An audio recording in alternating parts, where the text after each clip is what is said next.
books, City Journal, among others. We also have John Suarez from Center for Free Cuba. He is the executive director there.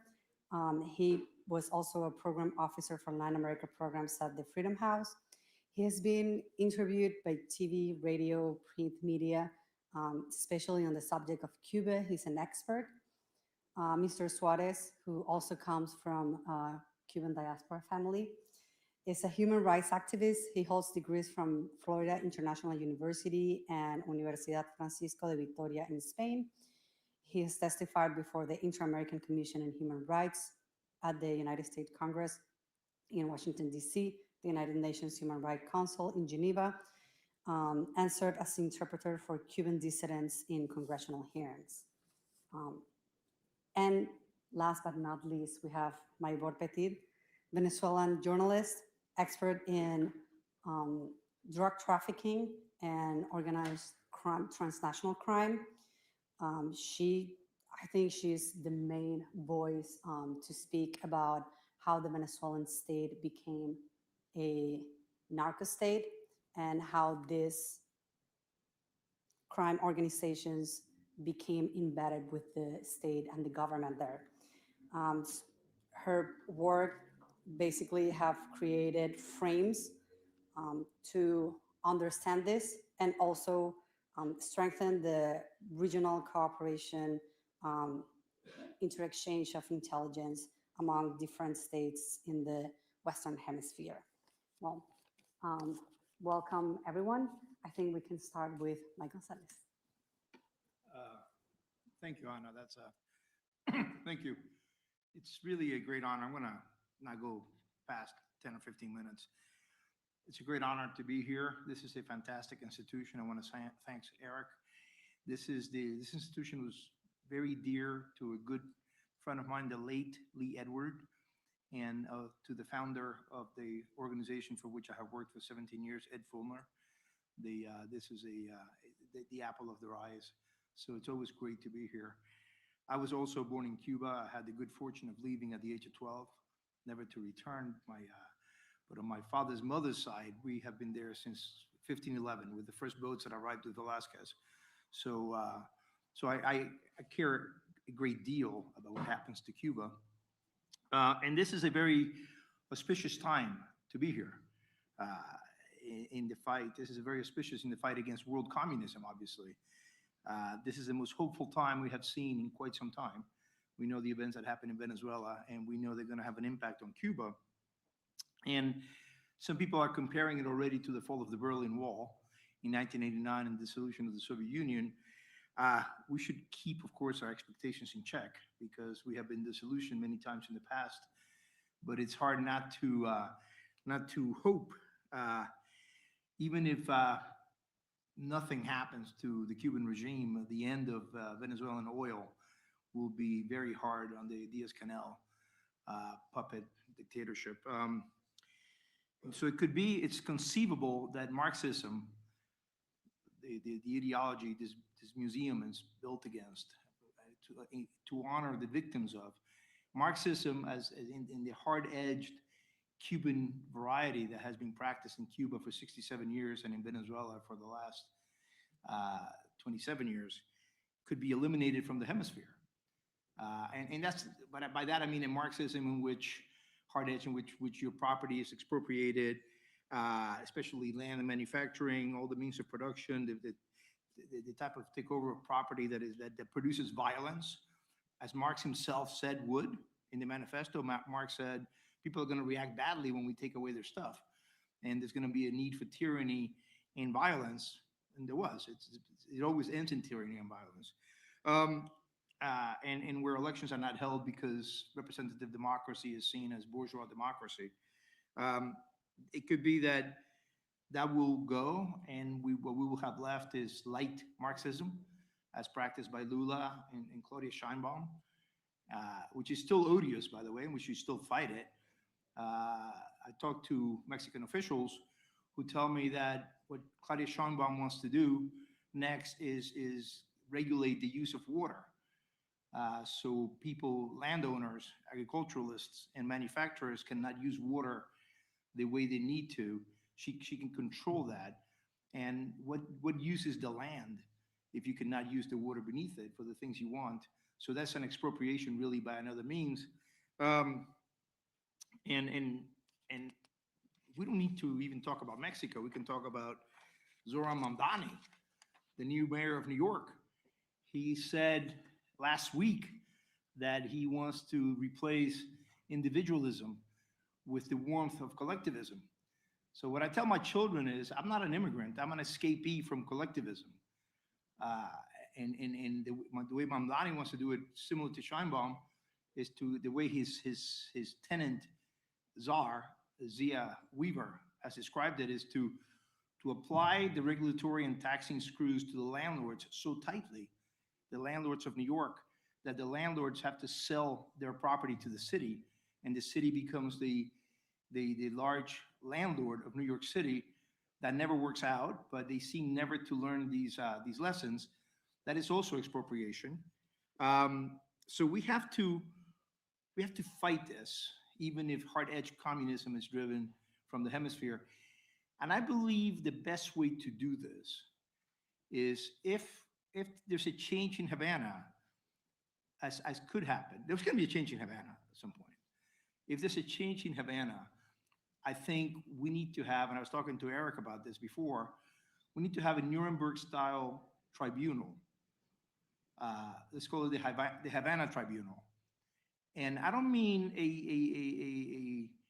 a Truth and Reconciliation Commission. No, I don't want a general amnesty. I think the people who are found guilty should be punished. The people who were found guilty, 10 people hanged after Nuremberg in 1945 and 1946. So the case for going back to why we're here, Cuba, the case for how noxious Cuban regime has been is easy to make.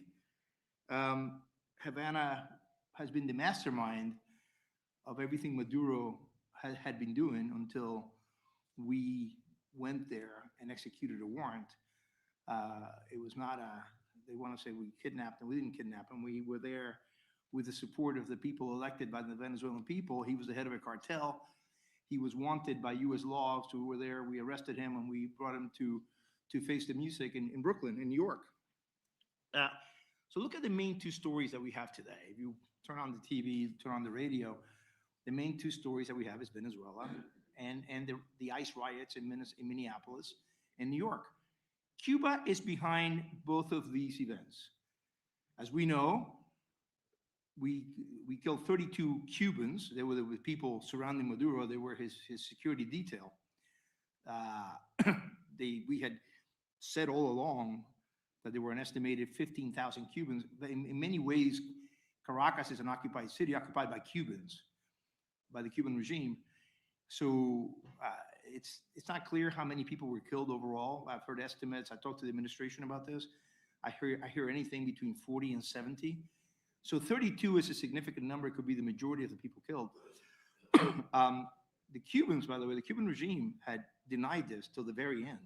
Bruno Rodriguez, the roly-poly foreign minister of Cuba, used over-the-top language constantly. So, oh, how dare they? This is a slander against the revolutionary regime. I dare Trump to show evidence. Now we have the evidence, 32 bodies. And the Cubans finally had to admit it on Sunday night, January 4th, because these people had wives and children, and the news was going to get out anyway. But let's look at the riots in Minneapolis. Who is driving these riots? I'll tell you who's driving these riots.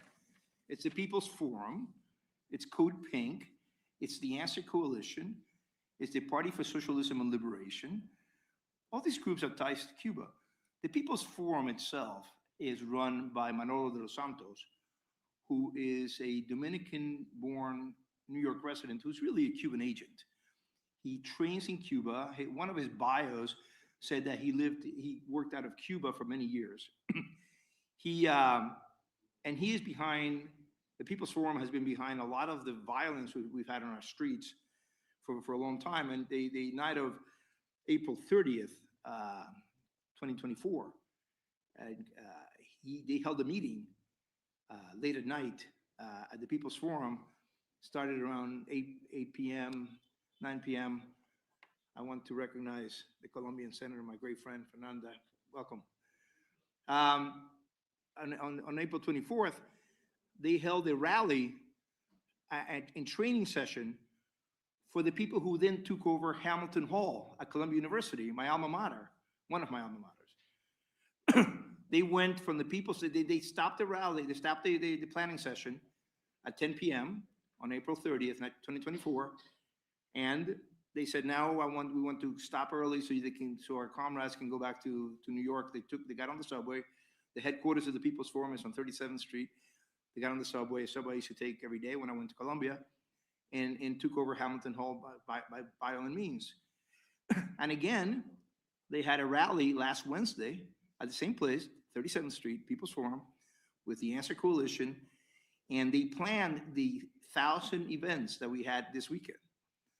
By the way, these events, if you look at the media takes footage from up close, and it looks like there's a lot of people and a lot of anger. But if you go to the 32nd floor of the building across the street, these are very small rallies. They're like 500 people. In Chicago, they had 500 people. I get more people at my church on a Sunday morning than this so-called chaos in Chicago. So all of this is a lot of this is tied to, as many of you know, a man a millionaire, perhaps a billionaire, who lives in Shanghai, very close to the CCP, the Chinese Communist Party. He bankrolls the People's Forum. He bankrolls the Answer Coalition. He's married to the founder of Code Pink, Jody Evans. Another founder of Code Pink, Medea Benjamin, lived in Havana for many years, had a Cuban husband. So Cuba is very close again to these events. And I forget, again, my friend Bruno Rodriguez, the ridiculous foreign minister of Cuba, of the Cuban regime, not Cuba, the Cuban regime. He held a rally in September 2024 with Ivan Hill, the foreign minister of the Cartel de los Soles, otherwise known as the Venezuelan Republic. They held a rally at the Apollo Theater in Harlem for activists. And Vijay Prashad, the head of the Tricontinental Institute, which is named after the Tricontinental Conference. And I wanted to give John Suarez the opportunity to really delve into the Tricontinental, so I took over this side of it. We had a division of labor. It's as good capitalists do. So the connection, Bruno Rodriguez in Harlem talking to activists, it couldn't be clearer. This has been going on for a very long time. We have two senior, I'm just timing myself.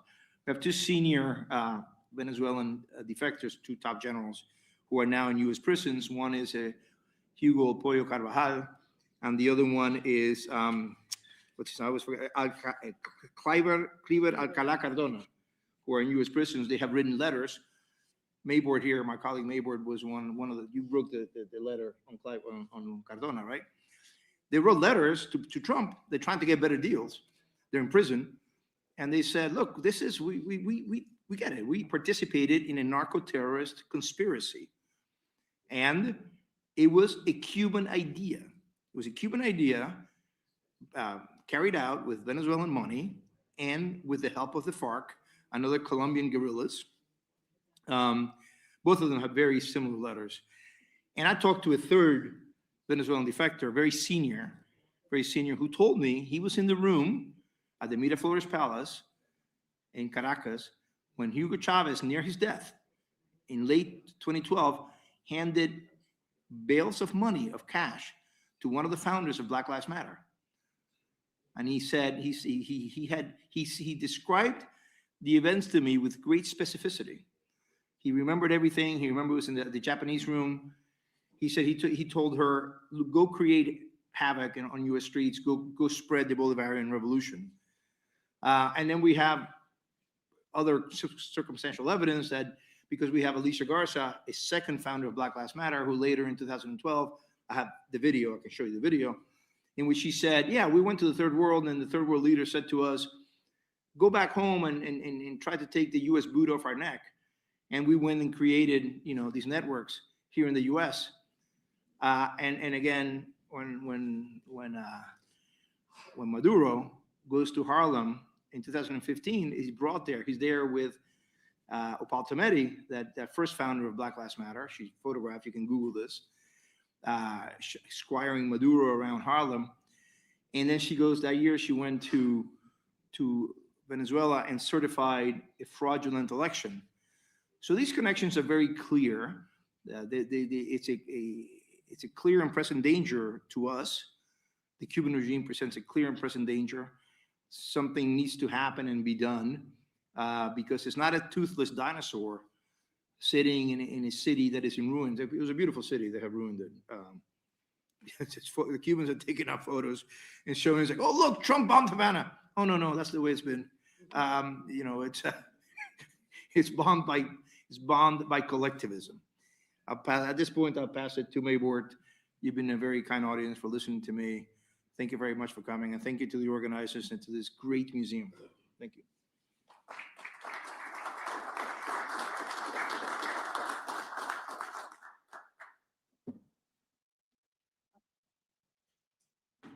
I don't know if you want to, Maybor or John, want to continue? I believe John. John, you'll have to turn on your mic. Yeah, and that's perfect. The Encyclopedia Britannica defines imperialism as the state policy, practice, or advocacy of extending power and dominion, especially by direct territorial acquisition or by gaining political and economic control of other areas. The Tricontinental Conference, held in Havana from January 3rd through the 16th of 1966, and the founding of the Organization for the Solidarity of the Peoples of Asia, Africa, and Latin America, were efforts that would support revolutionary and terrorist groups in Europe, Africa, the Americas, and Asia over 6 decades, with the stated objective to struggle against imperialism, but in practice, it was only against democracies. Mike has outlined a lot of the subversion that has taken place, but I want to touch on the role of terrorism. And I think we were talking about ICE riots and the events in Venezuela, but I think we should also touch on Gaza. Ernesto Che Guevara visited Gaza in 1959 and encouraged Palestinian refugees to, quote, continue the struggle to liberate their land through resistance to occupation. He asked the Palestinians, where are the training camps? Where are the factories to manufacture arms? Where are the people's mobilization centers? Guevara was accompanied by General Caprera, an expert in guerrilla warfare. Caprera met with community leaders to advise on methods of resistance. Fidel Castro applauded the formation of the Palestinian Liberation Organization in 1965 and made contact with the Palestinian Fatah in Algiers and Damascus. Castro introduced PLO members at the Tricontinental Conference held in Havana in January of 1966. Also attending the conference was Ilich Ramirez Sanchez, a Venezuelan teenager. He was accompanied by his father, also a lifelong Marxist. Following this gathering, Ilich reportedly spent the summer at Camp Matanzas, a guerrilla warfare school run by Cuba's General Directorate of Intelligence. He went to Jordan in 1970 and fought with PLO guerrillas against the Jordanian army. In the 1970s, after a string of terrorist attacks, Ilich became known as Carlos. On July 10th, 1975, France expelled 3 high-ranking Cuban diplomats. The Cubans, according to the French Interior Ministry, were constant visitors to the Paris hideout of Carlos. Carlos continued committing murders for Palestinian terrorist groups until the French National Police caught him in Sudan on August 14th, 1994. He is currently in a French prison.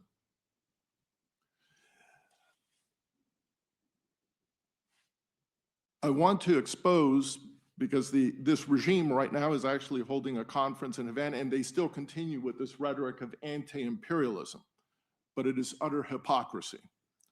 According to the official record of the Tricontinental meeting in 1966, there were 500 active participants from over 80 countries and a large delegation of 200 observers, including large delegations from Moscow and Beijing. In practice, this struggle against imperialism focused on the United States and other democracies around the world.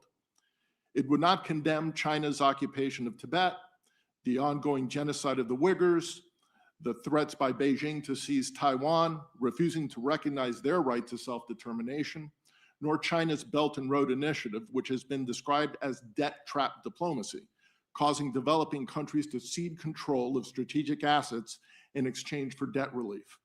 On the contrary, Havana has repeatedly led diplomatic efforts at the United Nations over the past 6 decades to defend China's actions and prevent international scrutiny. However, when it came to Russian imperialism over the past 60 years, Havana would take it to the next level. They are aiding and abetting Moscow's colonial and neo-colonial ventures, carrying out atrocities that rise to the level of genocide. This is in fundamental contradiction of Havana's stated anti-imperialism, which was one of the principal stated objectives of the 1966 Tricontinental Conference. I'm going to provide a brief overview, and for the sake of time, it's a partial overview. Havana's track record of publicly backing Moscow's ventures begins with Czechoslovakia in 1968. This was 2 years and 8 months after the Tricontinental. Czechoslovakia, which at that time had been a Soviet satellite since 1948, had its Prague Spring, a moment when reformers in the government sought socialism with a human face, and it was ended on August 21st, 1968, with the arrival of Warsaw Pact tanks on Soviet leader Leonid Brezhnev's orders, followed by an occupation that crushed the reformist initiative. 2 days after the Soviet-led Warsaw Pact invasion of Czechoslovakia, on August 23rd, 1968, Fidel Castro publicly supported the invasion and occupation of the Central European country. In Afghanistan, 1980, January, Fidel Castro announced his support of the Soviet Union's December 24th, 1979 invasion of Afghanistan. This placed the Cuban dictatorship in a difficult position at the time because they were the head of the non-aligned movement. They seemed to be very aligned with the Soviet Union. In Cuba, the regime actually delayed reporting in the official news on the invasion for a number of days to be able to come up with its talking points.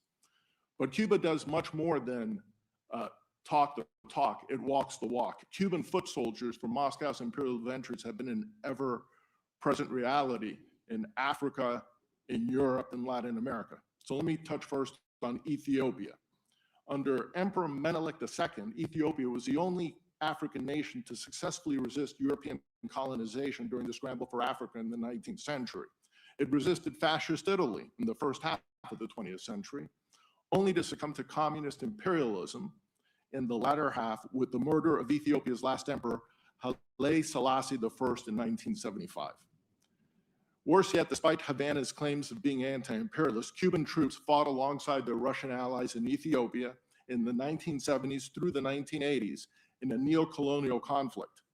Moscow was seeking to secure naval access in the Red Sea and military bases in Ethiopia.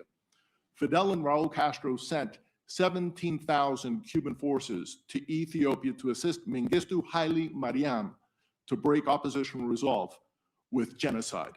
Hundreds of Soviet military advisors were also present on the ground.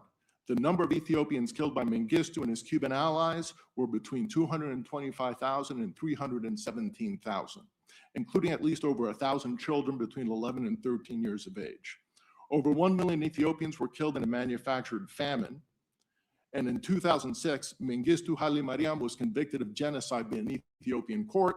The conviction was primarily related to the quote-unquote Red Terror campaign between 1976 and 1978, in which Cuban and Soviet troops were also complicit. Presently, Ukraine. Cuba was one of 6 countries in the world that backed Russia's illegal annexation of Crimea, which it seized from Ukraine in 2014. The other 5 were Nicaragua, Venezuela, Syria, Afghanistan, and North Korea. When Moscow engaged in a second broader invasion to seize all of Ukraine, beginning on February 24th of 2022, and reestablished the Russian Empire, Cuba supported the venture.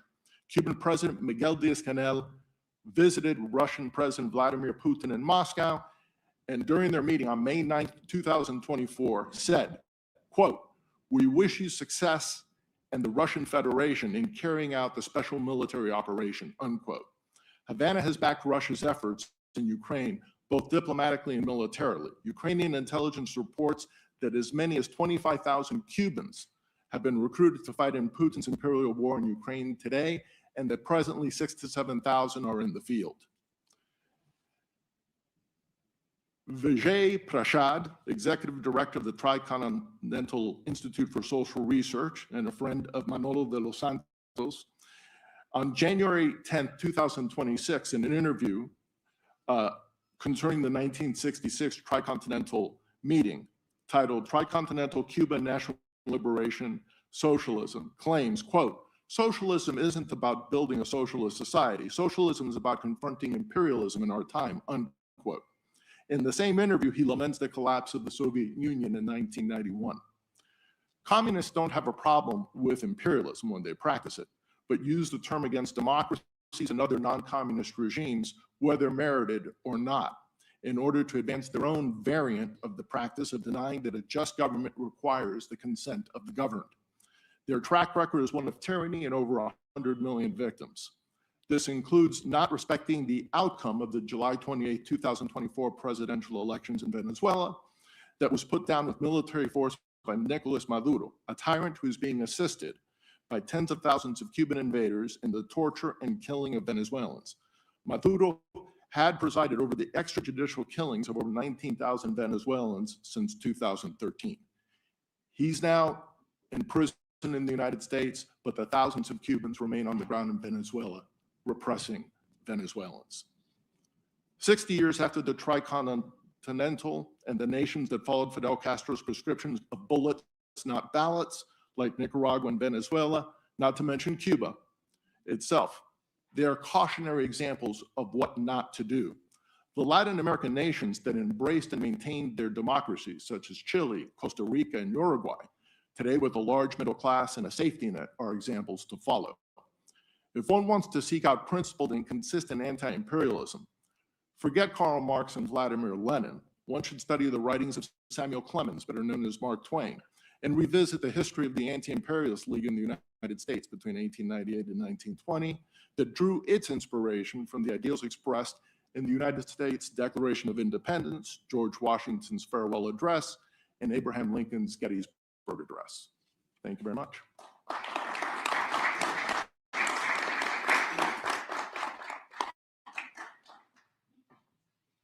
Okay, I'm going to switch for Spanish. I don't know if I can get the presentation in the screen.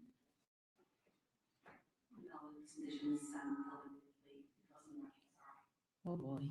Okay. Pero puedes hablar español también. Sí. No, it's okay. The problem is that it was very important for me to show the message en español. El aprendizaje que hemos tenido de la Tricontinental, que fue una exportación más allá de la ideología, de un proceso de estructuras que inicialmente generaban la creación primeramente de cuerpos que estaban armados y que tenían un punto clave en el proceso de conquista de muchos espacios, de muchos países. Allí la Tricontinental dejó aliados, dejó redes, dejó nodos, que posteriormente, a raíz de la caída del proceso de la Unión Soviética, vino la formación del llamado Foro de Sao Paulo y muchos otros puntos que se crearon a lo largo y ancho de Occidente y que no voy a hacer referencia porque ya John los ha explicado con suma importancia.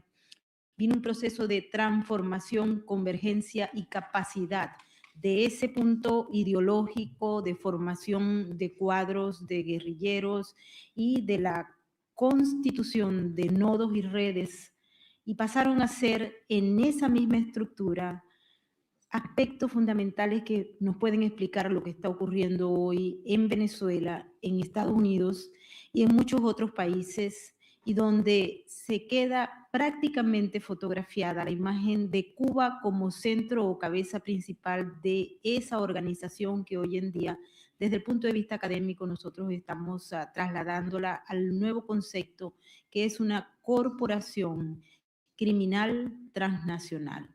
Es decir, se toma la estructura que deja la Tricontinental con toda la presencia que hay ahí, y lo hemos revisado punto a punto geográficamente para trasladarla a un escenario que viene presentándose en 3 diferentes magnitudes. La revolución cubana, la revolución bolivariana y otro tipo de revoluciones como las sandinistas dejan de un lado, mas no eliminan, el tema ideológico revolucionario para pasar a la línea económica y para pasar a la línea de la economía ilegal. La economía ilegal tiene 2 puntos y me quiero trasladar desde Venezuela hasta otros puntos cardinales, pero para entender bien el proceso que se dio en Venezuela. Cuba llega, Hugo Chávez está en un proceso en el que quiere tumbar las instituciones que existían para la época a través de la fuerza, no lo logra, logra finalmente conseguir financiamiento, apoyo político, apoyo ideológico de Fidel Castro y de la Liga Árabe a través de Muammar Gaddafi, que fue uno de los financistas del proyecto de Hugo Chávez en un principio y entregando fondos inmediatos para el proceso de venta de ese liderazgo que transmutó y prácticamente cambió la política y la historia de Venezuela. Una vez llegado al Estado, él transforma de inmediato las instituciones, no respeta el gobierno que existía ni el Congreso, sino que pasa a una transformación de punto, si se quiere, radical revolucionario, usando todas las técnicas de la izquierda y de la revolución, como por ejemplo las asambleas constituyentes, para llevarnos a un estadio en el que empieza a transformar el país desde un aliado de Occidente, desde un punto clave de Occidente, a una plataforma estratégica no solamente de Cuba, sino de los aliados fundamentales de Cuba, que para el principal periodo iba siendo Rusia inicialmente, luego Irán se va agregando al igual que China y Corea del Norte y otros países como Turquía y Bielorrusia en una segunda instancia. Todos trabajaban en función de un objetivo que era justamente luchar contra Occidente e imponer una línea de mando y una plataforma extraordinaria que contaba con recursos petroleros de coltán y también pues productos que hoy en día están siendo buscados en la guerra que tenemos por las dos grandes potencias. Aquí tenemos otro factor fundamental que se utiliza y hoy en día lo podemos leer en todos los procesos que se están dando en Nueva York, que es la cocaína como un arma de guerra y adicionalmente a ello la cocaína como un efecto surplus de mercado. Es decir, tenemos 2 visiones sobre este elemento que nos hace recordar aquella vieja guerra del opio. Tenemos el paso económico, el valor de la cocaína en el mercado, el proceso que se da desde el Estado venezolano, ampliando no solamente el operativo que se hace a través de las Fuerzas Armadas Revolucionarias Colombianas, sino que se van integrando actores ilegales, se están generando nuevos actores ilegales y en paralelo se crea un emporio económico y Cuba en una primera instancia ve a Venezuela no solamente como ese tránsito y esa plataforma operativa, sino que también la ve como un elemento clave para mantener la economía ilegal que a ciencia cierta ellos habían negado a raíz de lo que ocurrió, por ejemplo, con los primeros casos descubiertos por Estados Unidos en Cuba y aquel horrible proceso que se dio con el general Ochoa. Se traslada todo el proceso para que se desarrolle en Venezuela como plataforma primaria de toda esa economía ilegal y adicionalmente a ello de la criminalidad y el manejo de todos estos grupos que posteriormente van a ser encaminados. Se utilizó la industria petrolera de Venezuela, que tenía para la época un acceso al sistema financiero internacional y particularmente a Estados Unidos. También se utilizó toda la estructura financiera y por supuesto los minerales, recursos y la seguridad que se prestaba desde el Estado para transitar con la droga desde Colombia a los Estados Unidos. Ayer tuve la oportunidad de estar en horas de la tarde en una sentencia de un operador del cartel de los soles que ha sido impactante porque va a servir como jurisprudencia para lo que viene. Mucha gente dice y niega, y desde Cuba ya lo hemos visto, que el cartel de los soles no existe, que el cartel de los soles fue una creación de los fiscales, esencialmente de Estados Unidos, de los medios y de algunos políticos opositores. Pero para desgracia de Nicolás Maduro, de Silvia Flores y de todos aquellos que están insertos en este cartel, en esta organización que hoy en día, repito, se conoce y se estudia como una corporación criminal transnacional, tenemos 4 puntos específicos. Ya Mike había hablado de algunos de ellos en primera instancia. Tenemos evidencia seria de que lo que pasó en Cuba y se trasladó a Venezuela y se consolidó en Venezuela está segmentado por más de 50 testimonios de personas que han participado de manera directa y se han muchos declarado culpables de delitos que tienen que ver con ser miembros del cartel de los soles, haber estado presentes cuando el cartel de los soles estaba operando directamente el narcotráfico, haber transitado con la cocaína, haber estado en discusiones donde se señalaba desde Colombia, desde Venezuela y desde muchos países de Centroamérica cómo trasladar la cocaína y quiénes eran los recibidores de los fondos que venían de la cocaína. Hablando de esto, tenemos también una serie de videos, fotografías, sentencias, etcétera. Hice referencia a una condena realmente impactante que ocurrió en horas de la tarde ayer en Nueva York con un narcotraficante llamado Carlos Orencia Zócar, alias El Gordo. Una condena de toda la vida más 30 años, es decir, más allá de cadena perpetua. Es un hombre de 70 años y a él se le vincula directamente con unos personajes que son objeto de la justicia en estos momentos y que ya han sido señalados por otros de ser factores activos de traer la cocaína como herramienta de guerra, pero adicionalmente como elemento surplus de la economía de Cuba y de Venezuela. Estamos hablando de personajes como Néstor Reverol, Hugo Carvajal Barrios, Cliver Alcalá Cordones, Luis Buitriago y también Tarek El Aizami, que muchos lo han olvidado en estas últimas discusiones que se están haciendo en Estados Unidos y en muchos otros lugares. ¿Cuál es la línea que hay y que se está planteando en estos momentos? En ese caso no se habló ni de Diosdado Cabello ni de Nicolás Maduro. Ambos son cabeza del cartel de los soles de acuerdo a esas investigaciones que se han hecho y a más de 50 testimonios. Ambos encabezaron una lucha intestina luego que cae Hugo Chávez por lograr mantener el control de las facciones. De más está decirle que fue Hugo Chávez Frías, que se fue de este mundo sin pagar todos sus crímenes, el que generó en conjunto con el castrismo, con Fidel Castro y otros, al igual que con las Fuerzas Armadas Revolucionarias Colombianas, esta gran alianza estratégica que se desarrolló en los últimos 26 años y que apenas estamos tratando de entender la magnitud de la misma, porque también incluyó como objeto no solamente la cocaína como un instrumento de guerra para los Estados Unidos y Occidente, sino que también incluyó toda la línea de infiltración. Hoy en día los fiscales federales tienen muchísimos problemas y complicaciones a la hora de distinguir qué elemento viene de la cocaína como instrumento de guerra, qué parte de la economía de los Estados Unidos está insertada en esta organización criminal como economía ilegal y cómo hacer para diferenciar la economía legal de la economía ilegal,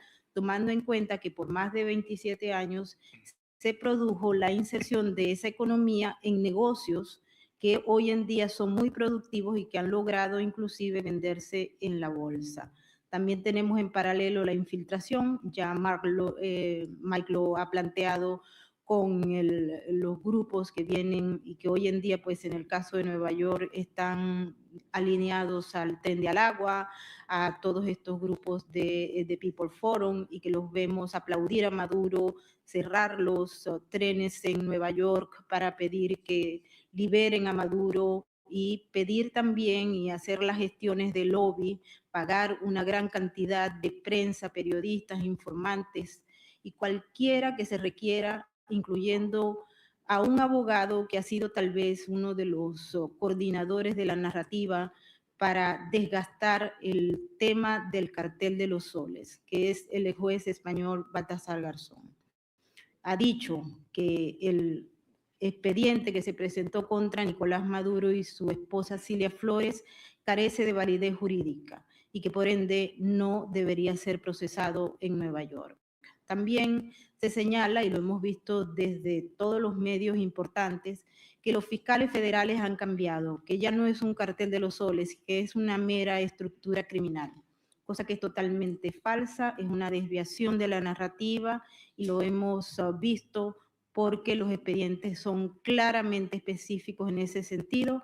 Hay 2 expedientes que señalan al cartel de los soles, la corporación criminal transnacional, y en paralelo se pegan a estos otros que revelan la enorme red de corrupción y de lavado de dinero que se creó mental y ideológicamente en aquella Tricontinental de La Habana y que hoy en día está presente en Estados Unidos batiéndose el poder con el mismo presidente Donald Trump y con el Congreso. No sé si ustedes tuvieron la oportunidad de observar y de escuchar los discursos que se dieron el día de ayer y el día de anteayer en el Congreso, donde justamente lo que plantea Baltasar Garzón, lo que plantea Nicolás Maduro y lo que plantea Alex Saab, otro de los perdonados acá que no fue juzgado, es justamente lo mismo, llegar a la negativa de que existe una organización criminal en Venezuela, que es completamente falso por parte del Departamento de Justicia del presidente Trump I y del presidente Trump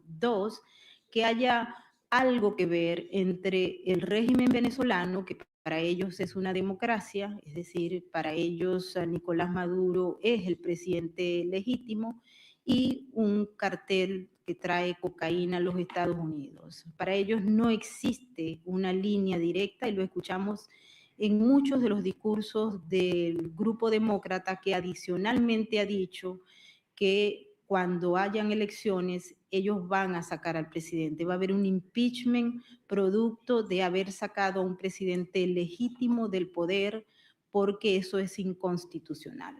Nos vamos a dedicar muy probablemente en los próximos meses a discutir esta narrativa, un falso relato versus la realidad que está planteada con más de 50 testimonios, una serie de evidencias y unas condenas que son ejemplarizantes. ¿Y qué es lo que nos va a tocar a nosotros para defender esto? Porque si sigue las cosas como van, vamos a tener tal vez una de las grandes amenazas que enfrentar. No solamente son existenciales para los Estados Unidos y para Occidente, sino que si el régimen venezolano junto al cubano logran pasar la página, logran liberar a Nicolás Maduro y a Cilia Flores y enviarlos nuevamente a Caracas o a Moscú, a donde mejor quiera Maduro pasar su retiro, vamos a estar enfrente de la prácticamente deslegitimación del sistema de justicia de los Estados Unidos y la deconstrucción del Estado de Derecho. Ahí en ese momento estamos parados. O sea, muchos están pagando fortunas para negar la existencia de ese Estado de Derecho y darle un golpe final. Y muchos otros estamos trabajando para que esto no se produzca. Yo creo que una de las responsabilidades que tenemos todos aquellos que estamos en defensa de Occidente es seguir adelante para aclarar el relato y para evitar que esta gente se monte a nivel de medios, de redes sociales, de Congreso y de pago de campañas electorales en estas elecciones que vienen en el 2026. Y también, como lo dijo un criminal que estuvo allí presente, de acuerdo a su testimonio, por parte de la manipulación de las elecciones. Es decir, el señor Hugo Carvajal Barrios, que fue espía por parte del régimen de Chávez y de Nicolás Maduro, pero que también fue miembro principal del Cartel de los Soles y señalado desde el 2007 en adelante. Su expediente reposa en Nueva York desde el 2011, razón por la cual es difícil decir que el Cartel de los Soles no existía para la época y que era el señor Donald Trump el que lo creó. Allí estamos señalando que si no hay una vigilancia del proceso electoral del 2026, y ante la necesidad que se requiere de ganar tiempo en los tribunales apelando con recursos para que Nicolás Maduro no sea juzgado en los Estados Unidos y que se aplique o inmunidad o no jurisdicción o simple y llanamente que es un prisionero de guerra, nosotros vamos a tener problemas. ¿Por qué? Porque una de las acusaciones, y repito, la hizo Hugo Carvajal, es que el sistema electoral electrónico que opera en muchos estados de los Estados Unidos también tiene que ver con Cuba y con Venezuela, también tiene que ver con esta enorme corporación criminal y sus principales actores en este momento están encabezando la directiva o el interinato del régimen en Venezuela. Léase Jorge Rodríguez y Delcy Rodríguez, es decir, dos de los principales personajes que crearon esa empresa electrónica que hoy en día controla más de 72 países a través del proceso electoral. Es decir, hoy más que nunca estamos frente a una gran amenaza y yo creo que tenemos la responsabilidad de trabajar para evitar que los planes de aquel lado se puedan concretar aquí. Muchas gracias.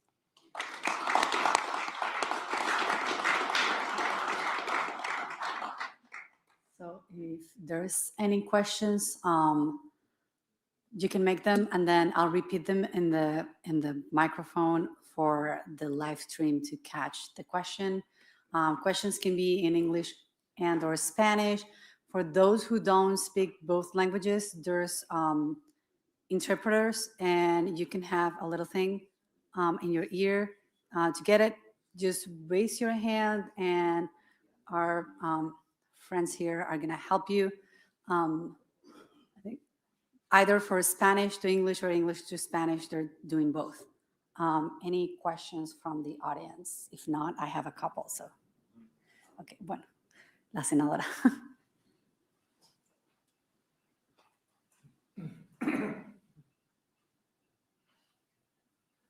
Quiero preguntar por qué hubo un relajamiento de las exigencias del gobierno de los Estados Unidos hace ya un tiempo sobre la erradicación de la coca en Colombia. Y esto obviamente se incrementa con Petro, pero venía también del gobierno de atrás. Se dejó de fumigar. Nuevamente nos crearon una falsa narrativa, pero esa falsa narrativa la apoyó personajes como Juan Manuel Santos y ministros de Juan Manuel Santos, que se supone que no son comunistas, cuando dijeron que el glifosato daba cáncer. Y con eso tuvieron los mecanismos para frenar la fumigación y pasarse a una erradicación manual física que asesina soldados, policías y erradicadores y nadie dice nada. Quiero preguntar qué pasó aquí para que no se presionara lo suficiente para volver a lo normal, que era fumigar la coca. Y tenemos 300.000 hectáreas de coca que van a permitirle la suficiente financiación para robarse las elecciones. Gracias. So I'm going to repeat the question for the streaming. The question is, what changed in the U.S., in the U.S. government in the past, I think she's talking about past decade, for them to relax their policies regarding the production of coca leaf in Colombia, which used to be done with glyphosate, which is a chemical, and they changed it to do it manually, which is basically impossible to fight it, makes it more dangerous. And right now they have more than 300,000 hectares of coca plants in Colombia, which is where the cocaine that the Venezuelan government, exports comes from. What changed in the U.S. policies? Because this was not, at least from the Colombian side, this was not moved or pushed just by the communists or the left, but also by more centered, so-called center governments like the government of Juan Manuel Santos. Ya habíamos hablado que la cocaína tiene dos funciones, económica y como herramienta de guerra. Ambas sirvieron para producir y para generar una red de complicidad, una red que paga y compra conciencias en la misma medida en que las requiere. Una parte importante de lo que ha pasado, no solamente con la lucha contra el narcotráfico en Colombia, sino también en el proceso que se dio aquí en los Estados Unidos para mirar para otro lado cuando se requería, primero, tomar decisiones drásticas porque no estaban cumpliéndose con los objetivos que tenía la política de la lucha contra las drogas de Estados Unidos hacia los países productores. Se tenía que focalizar, se dieron fondos, pero una parte de los fondos fueron destinados a las redes clientelares. Una parte de los fondos también se fijó en aspectos que deliberadamente habían sido prácticamente señalados como no necesarios. Cuando uno escucha la producción de los fondos que se intentaron incluir, por ejemplo, en los regados de las siembras de cocaína en toda la frontera colombo-venezolana, uno observa que allí hubo negligencia para seguir el uso efectivo de los fondos y el uso efectivo de las técnicas, complicidad directa e indirecta, y adicionalmente a ello, cuando uno entiende cómo opera la corporación criminal transnacional, inmediatamente entiende que dentro de los países, pero particularmente en Colombia, hay actores que están directamente vinculados a esa corporación que cumplen funciones tanto en el Poder Ejecutivo, Legislativo y Judicial, y que son capaces de traspasar esa línea. Hasta que no se comprenda el diagnóstico completo de lo que está ocurriendo, va a ser muy difícil, mi apreciada senadora, que podamos cambiar el sistema. Porque, repito, no solamente es en Colombia donde se filtra el dinero de la droga para poder cambiar, para que nada cambie. Son cambios gatopardianos y lo podemos revisar a lo largo de la historia del Plan Colombia. Sino es aquí mismo en Estados Unidos. El dinero de la droga y los intereses de la droga penetraron el sistema. Y penetraron el sistema y está ahí adentro, en fiscales, en policías, en agentes de la DEA. Ustedes no han visto el nivel de peligrosidad que hay en casos que han sido evidenciados en cortes sobre justamente ese proceso. Yo creo que a partir del cambio de conceptos y de política que se ha dado en la actual administración, donde se ha puesto como punto clave ya no solamente el tema de la cocaína como un arma de guerra, sino redefinición de la política de seguridad y de lucha contra las drogas, cambiando inclusive y mezclando el tema de narcotráfico con terrorismo. Vamos a ver un cambio fundamental que se está empujando, tal vez no de la manera que muchos quisieran, pero sí de una manera que nosotros estamos viendo tal vez un poco más efectiva para romper la parsimonia que había en la ejecución de política, en la revisión de personajes y también en poner sistema de justicia, es decir, evitar la impunidad que ha reinado en los últimos tiempos y donde no se ha establecido ningún tipo de responsabilidad con aquellos que no hicieron el trabajo, sino que muy por el contrario facilitaron la acción de los actores, vamos a llamarlos oscuros del narcotráfico, que operan también con acciones públicas en muchos países, pero particularmente en Colombia, en Venezuela y aquí en Estados Unidos.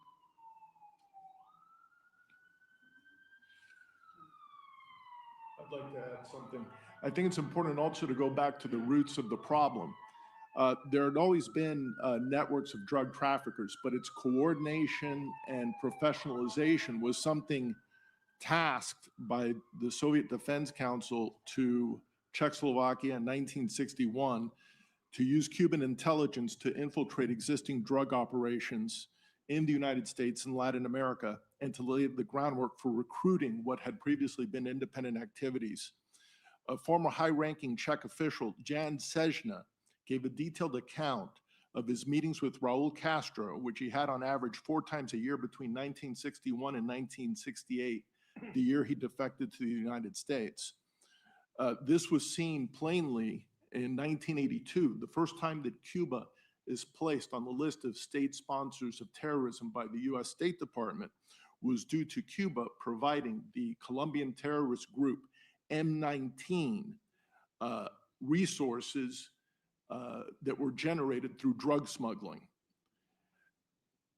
Two former members of M19 are currently heads of state in Latin America.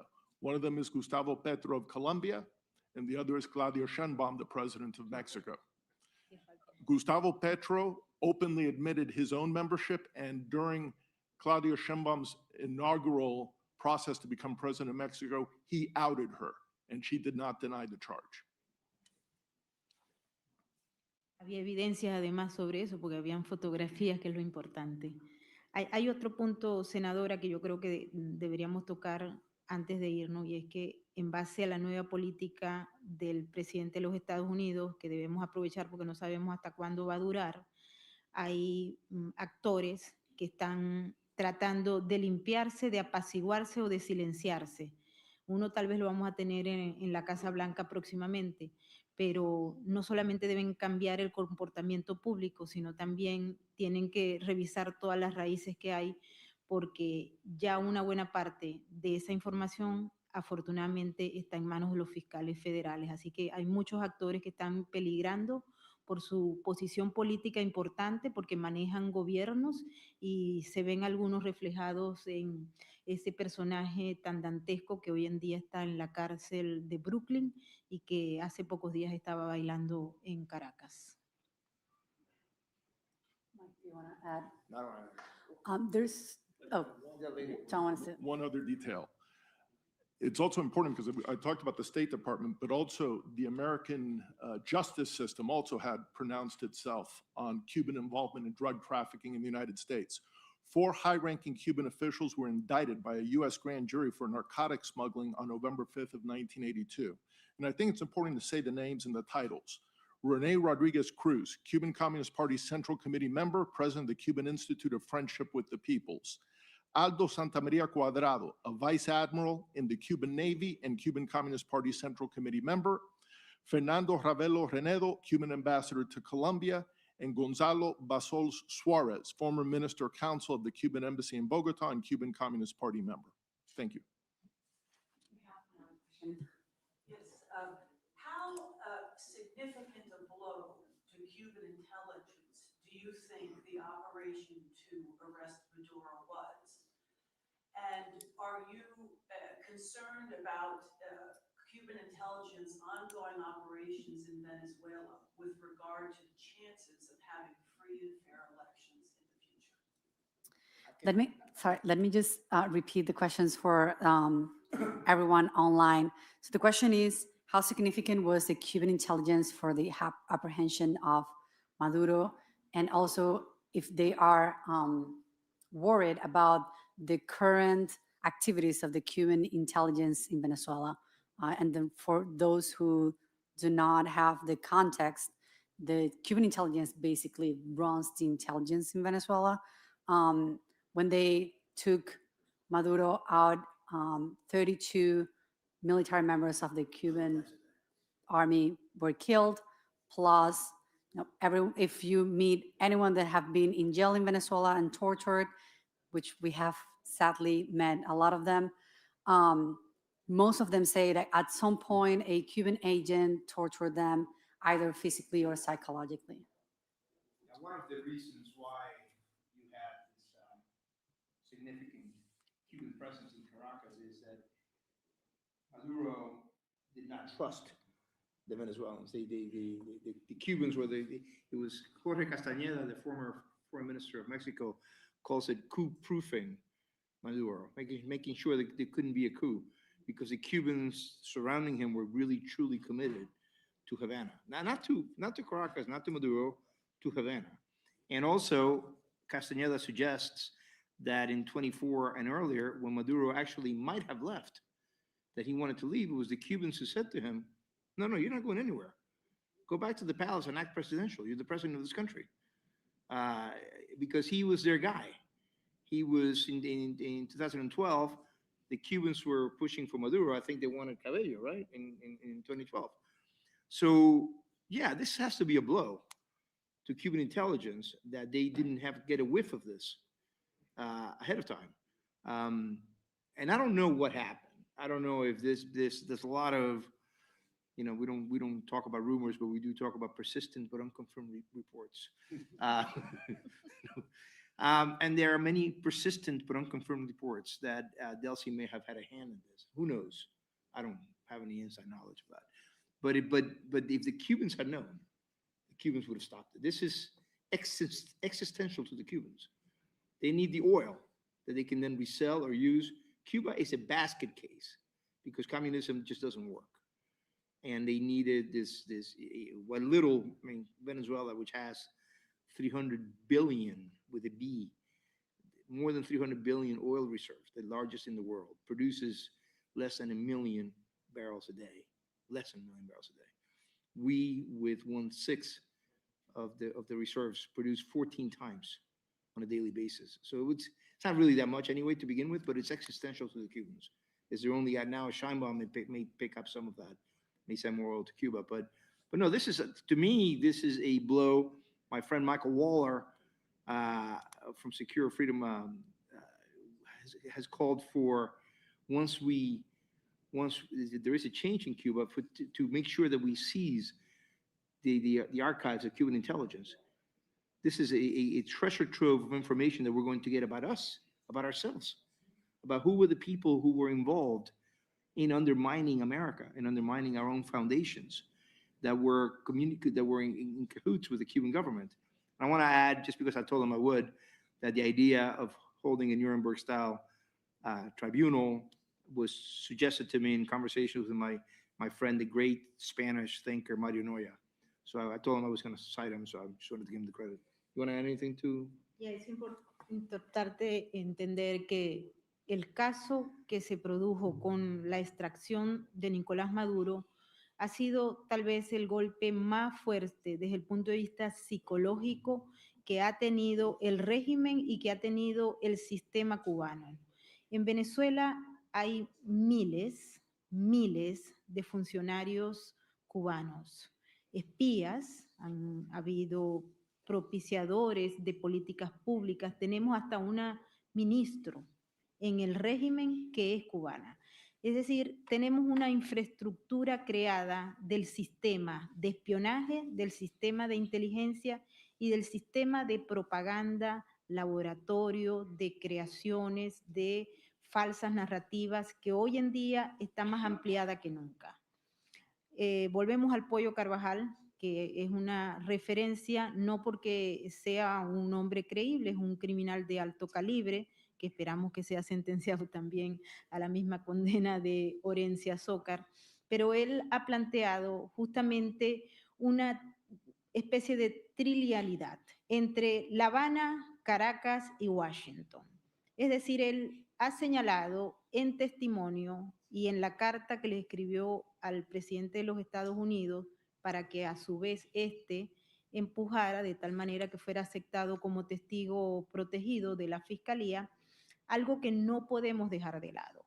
Él dijo, tenemos dinero de la droga, de la cocaína y dinero del petróleo para generar y reforzar una red de espionaje que está inserta en los Estados Unidos, repotenciada con la que ya existía de Cuba a partir de 1999 en adelante. Y esa red se pagaba con los dineros que fluctuaban de la droga y del petróleo e incluso tenía una escala en España. Cuando se produce el golpe que le sacan a Maduro del poder, empieza un proceso porque el presidente de los Estados Unidos dijo que era Delcy Rodríguez y prácticamente con la declaración la manda a los leones. ¿Por qué? Porque en Venezuela está Diosdado Cabello y el grupo que le acompaña, Granco, etcétera, y tiene el otro bando. Son facciones que estaban organizadas y que en el fondo Maduro controlaba de alguna manera con el apoyo cubano. Vale la pena recordar que Maduro es un agente cubano y por eso ustedes lo ven con la dureza de las declaraciones y con el mantenimiento del control absoluto de sus emociones, como lo vimos realmente muy controlado en la Corte del Distrito Sur de Nueva York. Está intacto el aparato, mataron a 32 los Delta, era esos primeros círculos. Pero hay otra cosa, que es que eso no fue Maduro únicamente, Mike. El señor Hugo Chávez también contó con el apoyo de agentes cubanos en su segundo círculo. Y también los tiene Diosdado Cabello, los tienen todos los principales líderes, incluyendo al mismo Vladimir Padrino López, que está acusado aquí, pero él es el ministro de la Defensa y tiene un control estricto en esos 4 o 5 componentes hoy en día. Pero allí, dentro de esos 5 componentes, hay gente que trabaja directamente con el Servicio de Inteligencia cubano y adicionalmente a ello recibe ayuda de los servicios de inteligencia rusos, chinos e iraníes.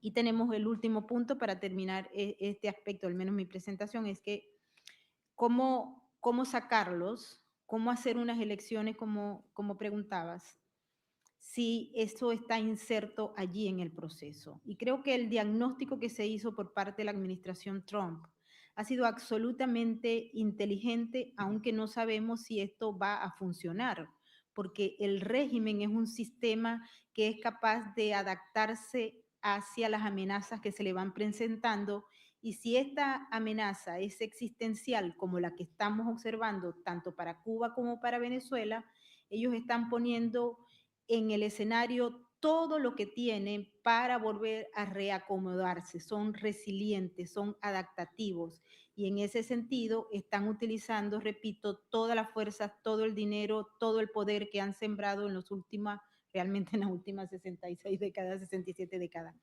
Y no hay elecciones. En Venezuela no puede haber elecciones hasta que no haya un saneamiento del proceso. Es falso que hayan habido elecciones. Desde 1999 se hizo una elección con el sistema anterior, se cambió la constitución y a partir del 2004 se produjo un cambio en el sistema de votación, se introdujo unas máquinas de votación, un sistema electrónico y el más peligroso software que tienen las democracias actualmente, porque es capaz de cambiar a través de un sistema electrónico altamente sofisticado la decisión de los ciudadanos que votan o no. En Venezuela, en julio del 2024 no hubo elecciones. Nicolás Maduro y el régimen decidió quién era candidato y quién no, quién votaba y quién no, a través de qué mecanismos se votaban y a través de qué mecanismos no se votaban. Por ende, nosotros no podemos hablar de elecciones porque no hay ni instituciones, ni democracia, ni libertad, ni capacidad, por ejemplo, de que María Corina Machado se inscribiera como candidata. El régimen decidió que no iba. Estados Unidos decidió que Nicolás Maduro era un presidente ilegítimo en el 2018, porque era el mismo sistema. Estamos hablando de un sistema fraudulento que impuso Hugo Chávez para quedarse en el poder una vez que el pueblo venezolano lo echó del poder el 11 de abril del 2002. De ahí en adelante no ha cambiado nada. Se ha multiplicado el sistema porque, repito, es un sistema complejo, es un sistema resiliente y capaz de adaptarse a cualquier amenaza, independientemente si esta es una existencial como la que está viviendo ahora. John. Yes, I wonder, on the issue of intelligence, it's not only the Cuban intelligence in Venezuela that failed, but it's the Cuban intelligence operating in the United States. And I think it's important to recall, Cuban intelligence has successfully recruited spies. USAID, Marta Rita Vasquez, who went on to recruit Ana Belén Montes, who was then working at the Pentagon and the Defense Intelligence Agency for 17 years, and provided information that got American soldiers killed abroad. At the State Department, Walter Kendall Myers spied for decades for Havana and met with Fidel Castro when he would go on cruises through the Caribbean with his wife. At the CIA, Phil Agee was one of the first flips of a CIA agent to work for a totalitarian regime, was working for Havana. At the National Security Council, Victor Manuel Rocha, who was also an ambassador to Bolivia, spent his entire career, recruited as a university student, his entire career working for the United States, a traitor spying for Havana. At Florida International University, the professor who managed the exchange program, taking young Americans to visit Cuba, Carlos Alvarez, was working for Havana. The fact that with this type of network, and these are the people that that have been discovered, that have gone to prison, except for Marta Rita Vasquez of USAID, who escaped to Sweden without paying for her crimes. The fact that that network, which I'm sure they're still existing here, was not able to get the information that the attack was going to take place was an intelligence failure of the Cuban regime. Yeah, I just want to add completely to what John said. In fact, that network is in place. One of the reasons why it failed is because the administration kept everything very close hold. Marco Rubio knows that he is in the belly of the beast, and he doesn't trust a lot of people at the State Department. So, yeah, one of the reasons why. And I want to add to Mayboard, of course, Chavez had a son-father relationship with Castro. He adored Castro. He looked at, and he used to the one that started the subsidies. Castro, by the way, did not return the love. A friend of mine, an academic who met with Castro, and the subject of Chavez came up, and Castro said to my friend, the academic, "Es tan inculto." He's such an uncultured person. So Castro did not have the same appreciation for Chavez that Chavez so clearly had for Castro. Do we have any other questions from, all right, can we, yes.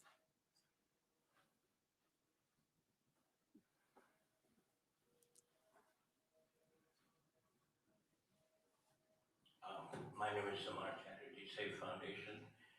Question on now Cuban intelligence failure or their inability to protect Maduro may be just the symptoms of the problem, but I would think the Russians would, if the Russians are the main backer of Cuba or the Chinese or both together, they should be finding out what they need to do in order to have United States not kidnap Delcy or anyone else they would want to kidnap. But is the and also the second part of the question is the kidnapping working? Is Venezuela succumbing, or is Cuba succumbing? You can repeat the question. You can repeat the question so it gets on the other mic. And our friend was asking essentially if why the Russians and the Chinese were not providing information to prevent the taking of Nicolas Maduro. And is the taking of Nicolas Maduro working in terms of regime change? I think that's essentially your question, sir. What I want to say is I think that one of the issues that hasn't been discussed so much is the impact of the war in Ukraine on Russia's capabilities. And the fact that Russia now is seeking assistance with Cuban troops, North Korean troops, also assistance from the Chinese to be able to maintain the war in Ukraine, those are resources that are being taken away from their operations in the United States, Latin America. We saw the collapse of the regime in Syria, Mr. Assad, who is another Russian client. And we also see in Iran the instability there, where Russia in the past has also played a role in propping up the mullahs. So I think for these regimes and their network, they're in a weakened position because of the war in Ukraine. anyone wants to ask anything else? There's, Brennan, two questions in the back. My name is Diamond Liu. I'd like to add, in answering your question about China, why is China issuing assurance to Venezuela but no concrete action? There are two reasons for that. One is China's military technology look very good on their sales video, but in reality, they did not match up in performance. In Venezuela is a very good example that all the military technology were disabled before the extraction.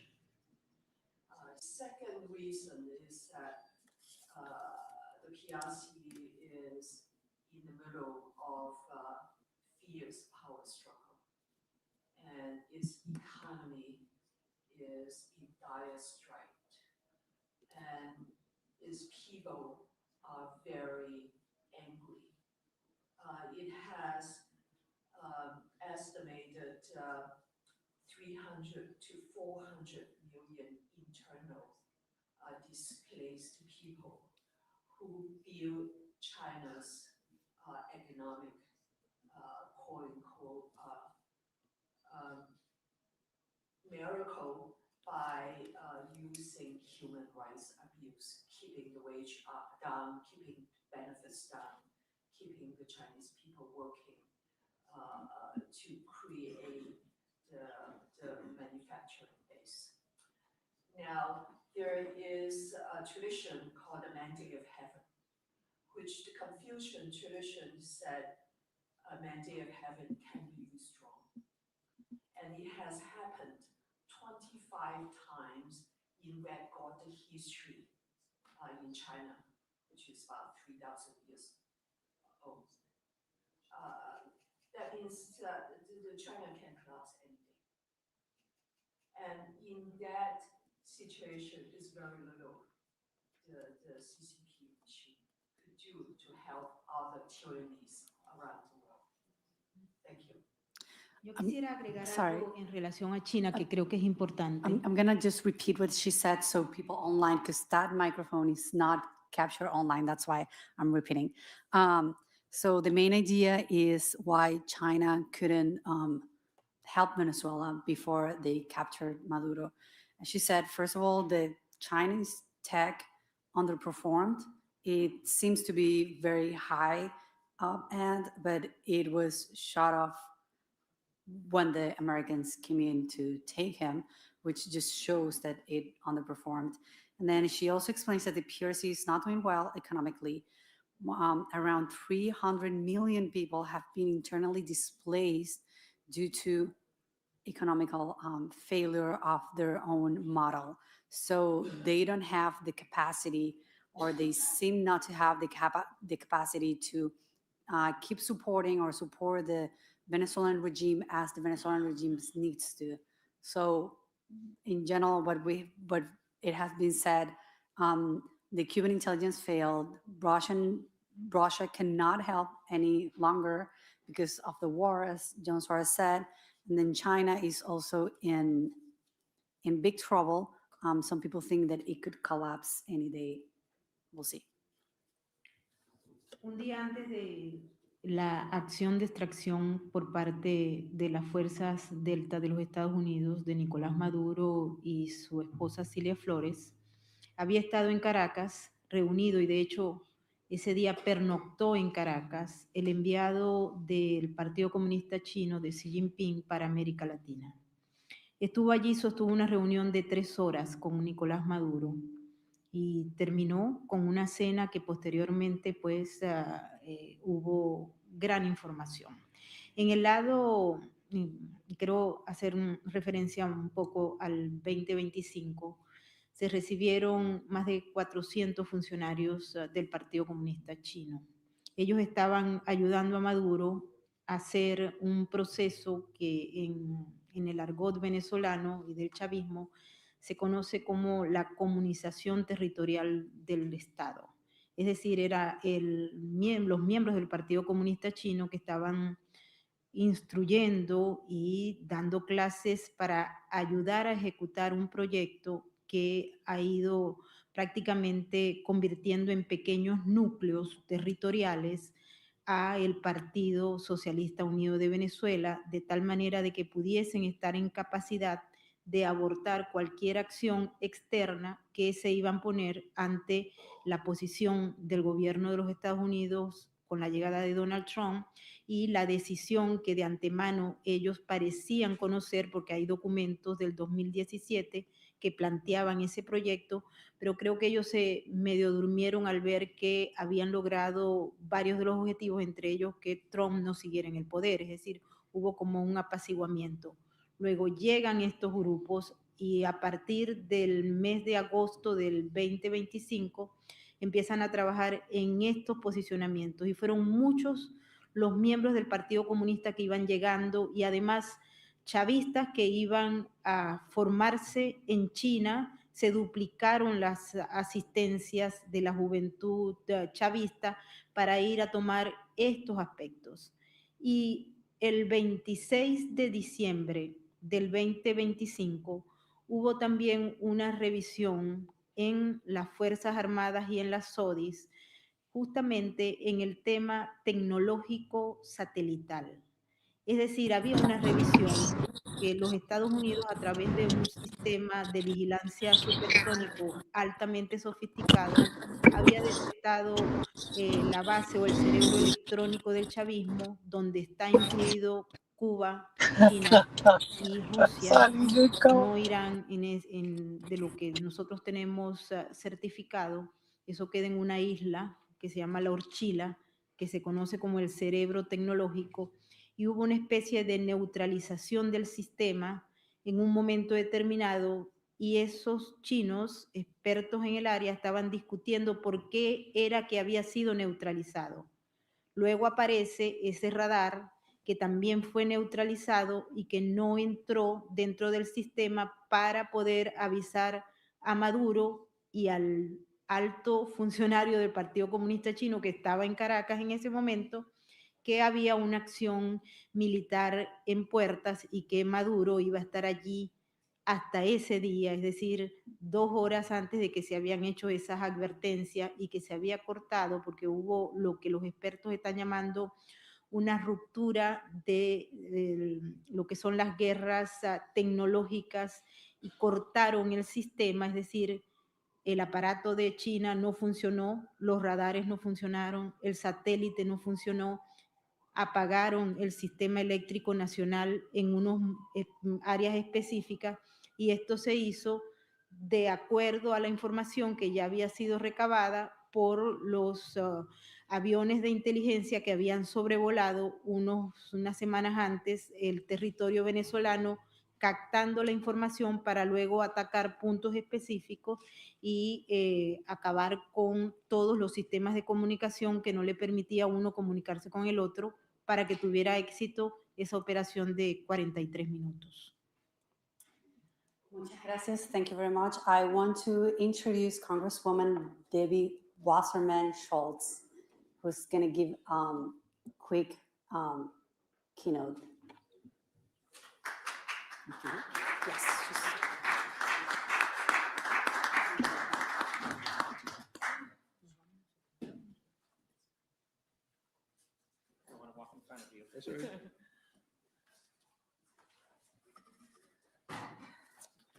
Good morning. Thank you so much for your invitation, and thank you for coming together for this important gathering. I am really thrilled to be able to be affiliated with and committed to the goals of the Victims of Communism Museum and Center and the Center for a Free Cuba. Thank you so much for our continuing work together. For those of you that I have not met, I'm Congresswoman Debbie Wasserman Schultz. I represent a congressional district, Florida's 25th in South Florida. It's really nearly all of South Broward County, a little bit north of the center of the county, and have also represented Miami-Dade County prior to 2022 for many years, and who knows, might again, depending on how things go. But I am proud to be a co-chair of the Victims of Communism Caucus, which is the most relevant role that I have here today. I've had the distinct honor of working alongside Dr. Patterson, Manuel, and John, and many others in this room to educate Americans about the horrors of communism. I know it might be jarring to hear that come out of the mouth of a Democrat, but there are more of us than you know, and it's also incredibly important that we make sure that ideology, our political ideology, is not confused with how we make decisions about opposing oppression. And that is often, nearly all the time, what communism is about.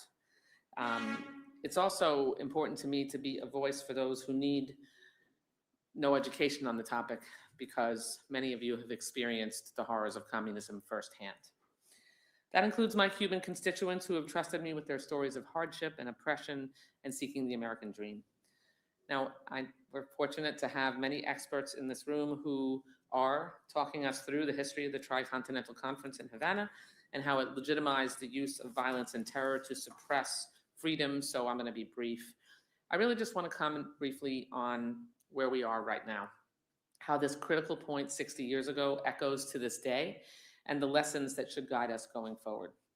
The Cuban communist regime still aims terror at its citizens and radiates chaos abroad.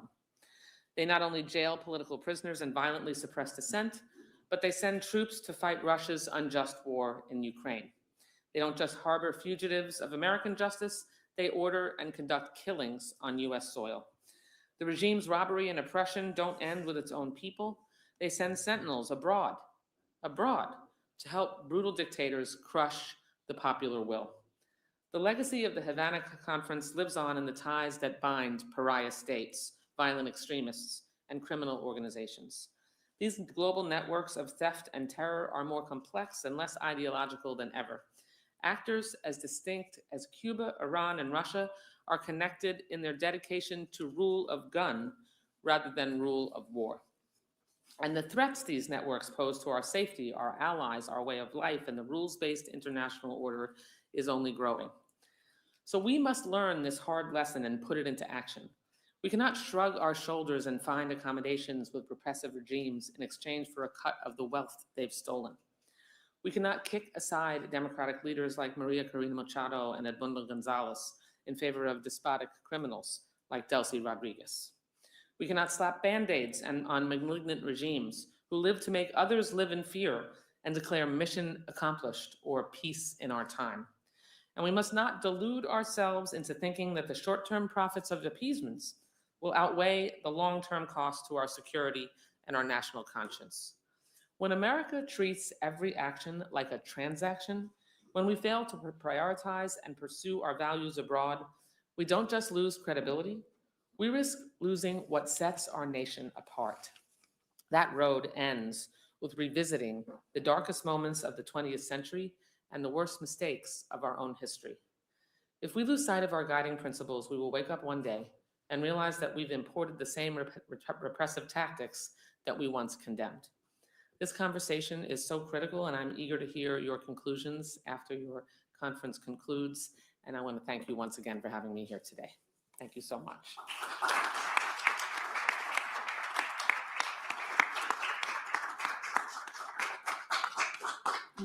Thank you very much. I don't know if you guys want to do like a quick close-up, or we can go to the coffee break, and then we'll be back for the second panel. Does that work? I'm game. All right. Let's go to a coffee break. Let's try to be here 5 minutes before 11. And you'll have time to talk to our members of the panels now and then at the end of the second panel too. Thank you very much, everyone.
and our little mingling time so you can get more time to talk with our panelists today.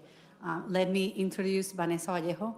She is a remarkable journalist from Colombia. I hope she gives a little bit more on her life history because it's amazing.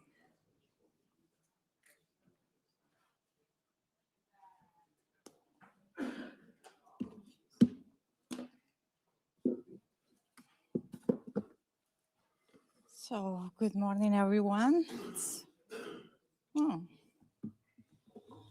So, good morning, everyone. It's a pleasure to be here with you all. And welcome to this roundtable, Cuba and its impact on international terrorism. Of course, I would like to thank the organizers for making this event possible, thank the speakers and all of you for your time.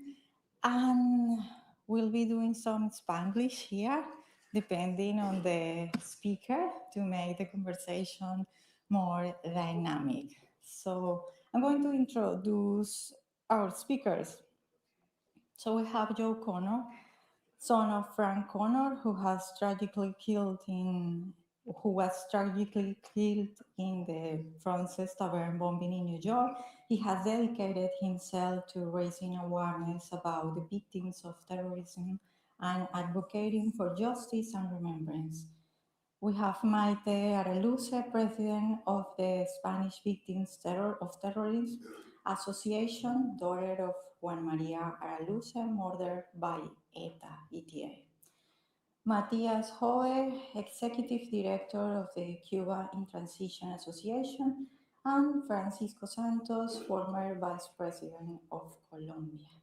So I would like to start with you, Joe. For those who don't know your story, could you share a little bit about it? And also, I would like to maybe understand better how the murder of your father has shaped the way you see Cuba's role in international terrorism. Yeah, thank you so much. I will get into the details of our family, but I want to thank everyone for having me here today. It's pretty humbling being with you people. It's what a cast, and to think about the event, about the Tricontinental 60 years ago. It was actually the week I was born, January 20th, 1966. So kind of ironic that I'm here talking about this. So, well, thank you. Frank Connor was a casualty of the Cold War, a war the United States may have won without firing a shot, but as we know, communists don't fight wars by our rules. Cuban and by extension, Soviet proxy groups like the Weather Underground, May 19th Communist Organization, Black Liberation Army, and the Puerto Rican Marxist separatist group, FALN, Armed Forces for National Liberation, conducted a reign of terror against the people of the United States in the 1960s, 70s, and into the 80s. Our father, 33-year-old Frank Connor, and three other innocent men, Alex Berger, Jim Gazork, and Howard Sherborne, were murdered while scores were injured and maimed on January 24th, 1975, when the FALN blew up New York's historic Francis Tavern during a crowded lunchtime. The FALN appointed themselves my father's judge, jury, and executioner. They profiled, targeted, and savagely murdered reactionary corporate executives, as they put it in communique number 3 that was left that day. The Connor family, my mom, had planned to celebrate my 9th and my brother's 11th birthdays that very night. Francis was targeted by the Marxist FALN, who paid lip service to Puerto Rican independence, but in reality sought to impose a Cuban-style socialist regime in Puerto Rico. They chose Francis for its proximity to Wall Street and its storied reputation as the birthplace of American liberty. Alexander Hamilton and the Sons of Liberty met there. George Washington bade farewell to his officers after the Revolutionary War at Francis Tavern. Between 1974 and 1983, the FALN claimed responsibility for over 130 bombings in the US and Puerto Rico, including another deadly bombing at the Mobil Oil Building on August 3rd, 1977, when Charles Steinberg was murdered. Incredibly, I ended up working in that building a few decades later. That same day in August 1977, an FALN bomb threat caused the first evacuation of the World Trade Center. Prior to the current fusion of communists, Islamists, and narco-terrorists, most of the hundreds of terrorist attacks in the United States since the 60s can be traced back to communist Cuba.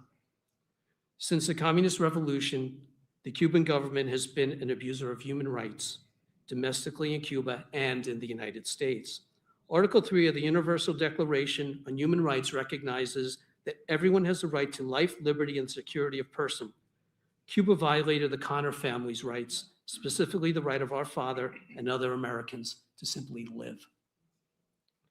Though never prosecuted specifically for the Francis bombing, the unrepentant terrorists served only 18 years of prison sentences ranging from 35 to 70 years.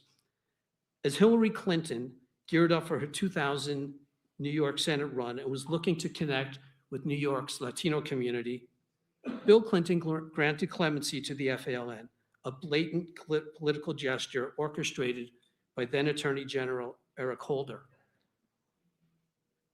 The terrorists took 30 days to accept the clemency, which was one, leader Oscar Lopez Rivera was so dedicated to his cause that he actually refused the clemencies and stayed in prison. Although in 2017, he accepted an unprecedented second presidential clemency from Obama Biden. It was one of their last administration's last acts in office, again on my birthday. Shortly after his release on May 18th, 2017, Cuban President Raul Castro released a message to Lopez congratulating the terrorist with all the honors and affection you deserve. William Morales, chief FALN bomb maker, was not offered Clinton nor Obama clemency. Morales likely built the deadly device used at Francis and the Mobil Oil Building. On July 12, 1978, which would have been the day my dad turned 37, Morales blew off part of his face and 9 of his fingers when a bomb he was torquing exploded in his Queens bomb factory. The apartment contained explosives, incendiaries, tools, FALN communiques, and even the copy machine used to make the FALN communiques that they left on January 24th and others. Morales was captured, tried, convicted, and sentenced in 1979 to up to 99 years in prison, 10 federal, 89 New York State. But he escaped from Bellevue Prison Hospital with the assistance of other radicals who called themselves a Revolutionary Armed Task Force. During the state trial, Morales boasted, "No jail is going to hold us forever. They could put 1,000 of us in jail, but they're not going to hold us. And that's all I have to say." Unfortunately, Morales was right. Through an FALN investigation run by the Chicago Terrorist Task Force, Morales was located in Puebla, Mexico in 1983. When Mexican police closed in, he and an accomplice killed a Mexican federale. Morales was arrested, tried, and convicted of being an accessory to murder and imprisoned in Mexico. In 1988, ignoring President Reagan's extradition demands, the sympathetic Mexican government allowed Morales travel to Cuba, where he remains a guest of the regime, along with scores of murderers and felonious fugitives such as Victor Guerrena, and until her recent death, Black Liberation Army cop killer Joanne Chesimard, AKA Assata Shakur.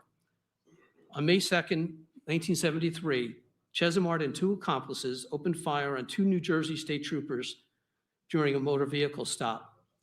Chesimard and her accomplice wounded 1 and executed State Trooper Warner Forster at point blank range.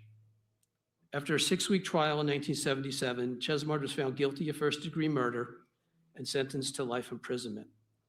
On November 2nd, 1979, Chesimard, aided by armed individuals posing as visitors, like Morales, escaped from prison in Clinton, New Jersey, and fled to Cuba, where she was given safe haven by the communist regime. Soon after William Morales' flight to Cuba in the early 1990s, I began my campaign to have Morales and Chesimard return to American justice, writing letters to the Justice Department and making contacts with the NYPD, the Joint Terrorism Task Force, the State Department. Meeting only frustration, I persisted, expanding with communications to Presidents George H.W. Bush and Bill Clinton, New Jersey Senator Bill Bradley, New York's Cardinal O'Connor, and Mayor Rudy Giuliani. During this campaign, I quickly realized how closely Cuba and the FALN were connected. From retired FBI agent Rick Hahn's definitive history of the FALN terrorist dawn and my book with Jeff Inger called Shattered Lives. From Shattered Lives, quote, Fidel Castro met with Puerto Rican-born intelligence officer Filberto Ojeda Rios and encouraged him to form a Puerto Rican armed resistance, which Cuba would help train. Ojeda returned to Puerto Rico in 1969 to organize and led the first of Puerto Rico's new militant political groups, the Movimiento Independencia, excuse my Spanish, Revolutionary Armada, MIRA. After dozens of successful guerrilla actions in Puerto Rico and New York, MIRA was disbanded by police in the early 70s based on information provided by an informant. In 1974, Rios was arrested in Puerto Rico, but after being granted bond, he fled to New York, where he worked in the Cuban mission to the UN. While immersed in that supposedly peaceful promoting environment, Ojeda established the FALN, along with former MIRA members, supported logistically by Cuban intelligence services. To a greater extent than other Puerto Rican independistas, the FALN developed links to domestic terror groups, which are facilitated by Cuba. The FALN partnered with and was greatly influenced by the militant left-wing Weathermen group, also known as the Weather Underground. The FALN members were acquainted with the book Prairie Fire, The Politics of Revolutionary Anti-Imperialism, written and published covertly in 1974 by Bill Ayers, Bernardine Dorn, and others, which functioned as the Weathermen's ideological manifesto and a vision for the impending world revolution. In Rick Hahn's Terror Dawn, the various FALN communiques were studied in detail. The last paragraph of the first communique referred to an October 27, 1974 demonstration in support of Puerto Rican independence at Madison Square Garden, held the same night as 5 FALN bombs exploded. It read, finally, the FALN supports a demonstration at Madison Square Garden on October 27th in support of the independence of Puerto Rico. We view this as a significant step in the formation of an anti-imperialist front in the United States, which will support the fight for national liberation of Puerto Rico and educate the American people to the murderous and genocidal policies of the Yankee capitalists throughout the world. As Hahn put it, following up on the communique's reference to the Puerto Rican Solidarity Function, the FBI sought to identify those who rented Madison Square Garden for the rally.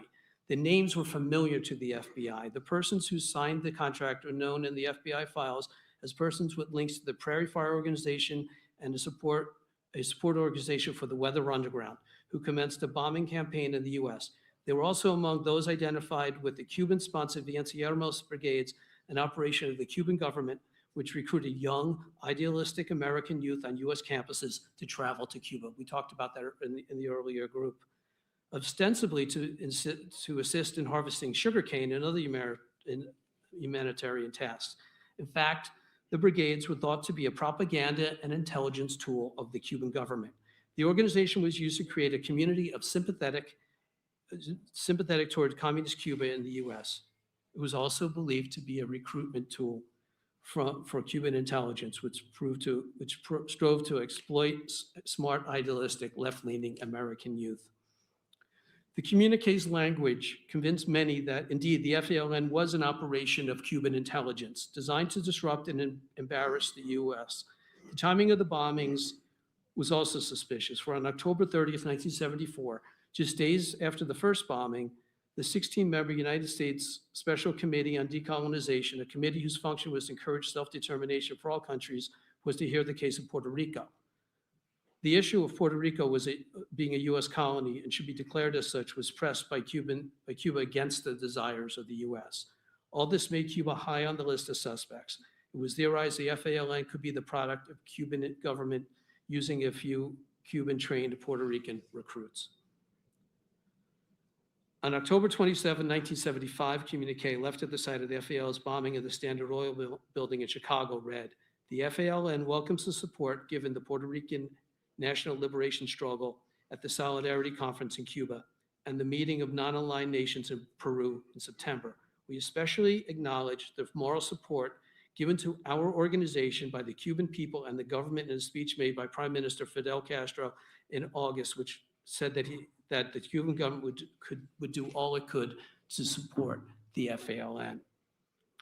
But the history of Cuba supporting Puerto Rican Marxism through terror goes back decades before the FALN and the Weather Underground. In September 1979, President Jimmy Carter, as a significant humanitarian gesture, commuted the sentences of 4 imprisoned Puerto Rican nationalists, Lito Lebron, Rafael Cancel Miranda, Ivan Flores, and Oscar Collazo, who were convicted in a 1954 armed assault on the Capitol building that left 5 congressmen shot and wounded. It later was alleged that the clemency was offered as part of a secret agreement with Fidel that secured freedom for CIA imprisoned in Cuba. The free prisoners jointly embarked on a victory tour, appearing at rallies in Chicago, New York, and Puerto Rico. They proclaimed that they had no remorse and could not rule out future violence in the name of Puerto Rican independence. Not long after their return to Puerto Rico, the 4 visited Havana as an honored guest of Fidel Castro. The 1983 Wells Fargo robbery in Hartford was yet another demonstration of the ongoing links between the Puerto Rican Marxist movement and Cuba.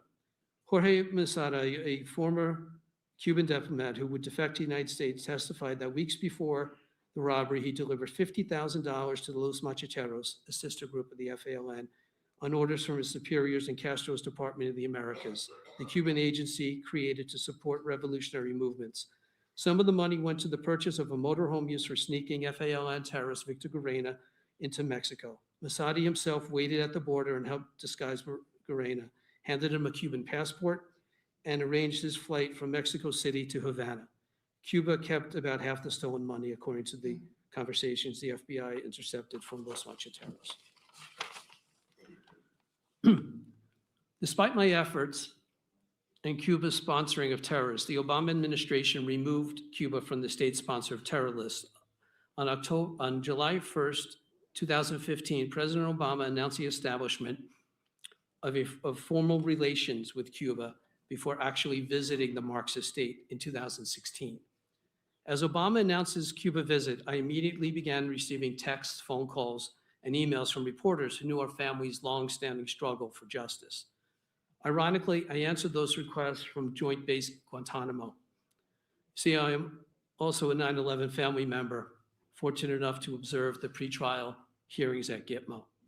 My cousin, father's godson, Steve Schlag, was murdered on 9/11 as I witnessed the attacks from my downtown office only minutes after commuting through the World Trade Center. Exactly 2 years after the FALN terrorists walked out of prison, and only a couple of blocks from where my father was murdered at Francis. With the help of God and faith, our family has continued to fight through endless injustices directed at us and Frank Connor, and more recently, cousin Steve Schlag. Along with the fighting of the reprehensible clemencies, ending Oscar Lopez Rivera's 2011 parole bid by facing him at a federal prison in Terre Haute, Indiana, we also successfully forced City University of New York in 2013 to close down the disgusting Guillermo Morales Asante Shakur Student Center on campus.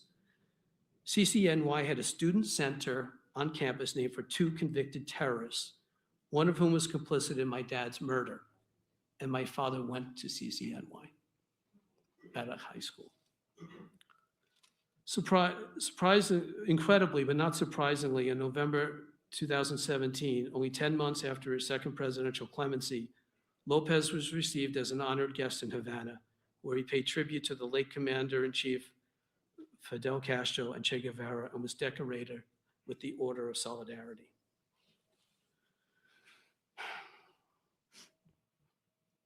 Our family has fought for the aforementioned FALN bombmaker William Morales' extradition to the US for decades, to hold Cuba responsible for their role in our father's death and protecting members of the terrorist group who murdered him. In 2024, following lobbying by our family, the Frank Connor Warner Forster Justice Act was introduced by Senator Marco Rubio and co-sponsored by Senator Rick Scott. A similar bill, the Walter Patterson and Warner Forster Justice and Extradition Act, was introduced in the House of Representatives in 2013. We recently released a documentary film, Shattered Lives, based on the book by the same name. The Connor-Patterson Acts both call out Cuba for stomping on Americans' human rights, for supporting and sponsoring terrorists. They demand the return of Morales, Correa, and others to face justice, and to keep Cuba the human rights violator on the state-sponsored terror list. We continue to work with our government, including Special Agent Mike Zeller and the Eastern District of New York, to secure Morales' return. As I testified at the 1999 Senate hearing on Clinton clemencies, the FALN and their Cuban patrons took my father's life, never allowing him to see his sons play sports in high school, never allowing him the pride of him seeing his sons graduate college, or to be at their weddings, or to meet his daughters-in-law. They took from him the joy of being a father and a grandfather. They took from my mom the promise of growing old with her first love. They stole from his mother, Irish-born Margaret Maloney, my grandma Connor, her only child, the pride and joy of her life, who, working in facilities at the old Morgan Guaranty Trust Company, got her son Frank a safe job at a high school at the bank, unlike his friends who worked in the subway or became New York City cops or firemen. The communist threat is more urgent now than it's been since the 1980s, with the Democrat Party becoming openly socialist, a media pushing the socialist agenda on our young people, resulting in the election of Mondami in New York and others throughout this country. The decades-long capitulation to and an insinuation of left-wing terrorists and causes to academia, media, government, and other parts of our society has led to the fusion of Marxist Islamists and even narco violence and death manifested in the poisoning of tens of thousands of young people and violence on our college campuses, and most recently on the streets of Minnesota and elsewhere. It's been woven to the fabric of our educational system. What did we expect by introducing the likes of Bill Ayers, Bernardine Dorn, Susan Rosenberg, Ron Fiegelman, and others, but increased violence in the form of riots at Columbia University, NYU, Berkeley, and Charlie Kirk's assassination, and the peaceful Black Lives Matter riots? Like the notion promulgated over the last 50 years that Satan does not exist, the communist threat is dismissed and mocked by academia, the Democrats and their media allies. They ignore the tens, if not hundreds of millions killed and enslaved by this evil ideology. And now, allied with fanatical Islamists, it has never been more dangerous. Communism is a rust that decays and destroys people and societies. On a tour of Prague a few years back, I asked the guide, which was worse for the Czech people, the Nazi occupation during World War II or the decades-long Soviet communist Iron Curtain? The guide tellingly replied, the Nazis took Czech lives, but the communists took their souls. That's what we must conquer. American liberty and communist Islamism are incompatible. The American people and our leaders must learn from the history to define our enemy and actively destroy the fused communist Islamists through education, identification, and force as necessary. As Neil Young wrote, Rust never sleeps, and neither can wait. We call for President Trump, Congress, and future administrations to take down the Cuban regime as they recently did to Maduro in Venezuela and defeat the worldwide radical violent Islamism. We demand Communism Cuba remain on the state-sponsored terror list. Communist Cuba return Morales and the other communist terrorists to American justice. Communist Cuba and all communist Islamists end their wars against the West and their systemic human rights violations. We demand Islamist mullahs, dictators in Iran, are removed according to the will of the Iranian people, so that cousin Steve Schlag, Frank Connor, and all the victims of communists will be remembered for victory, that they will not have died in vain. Thank you.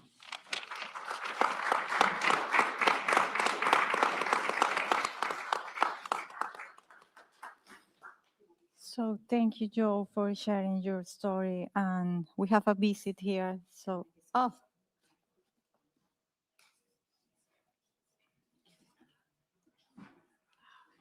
So thank you, Joe, for sharing your story. And we have a visit here, Rosa Maria Paya. So I'm giving you the floor for a minute.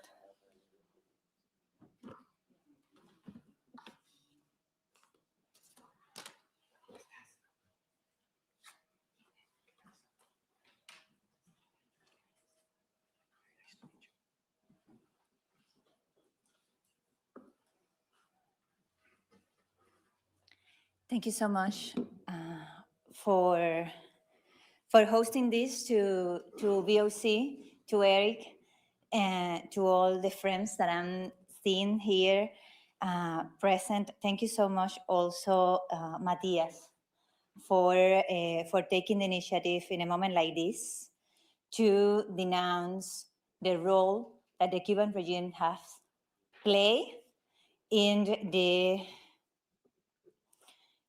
proliferation of terrorism in our region and beyond, also in Europe, as I'm sure you will be discussing, or you have already discussed during today. I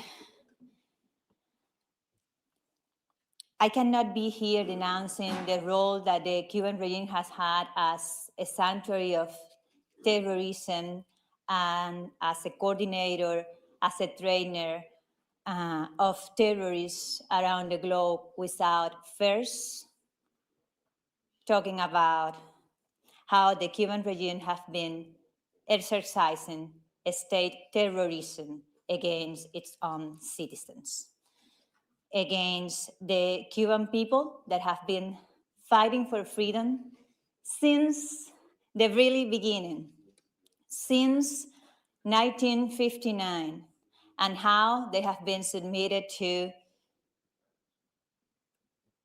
murder squads, to political prison, to torture, to campaigns to demoralize their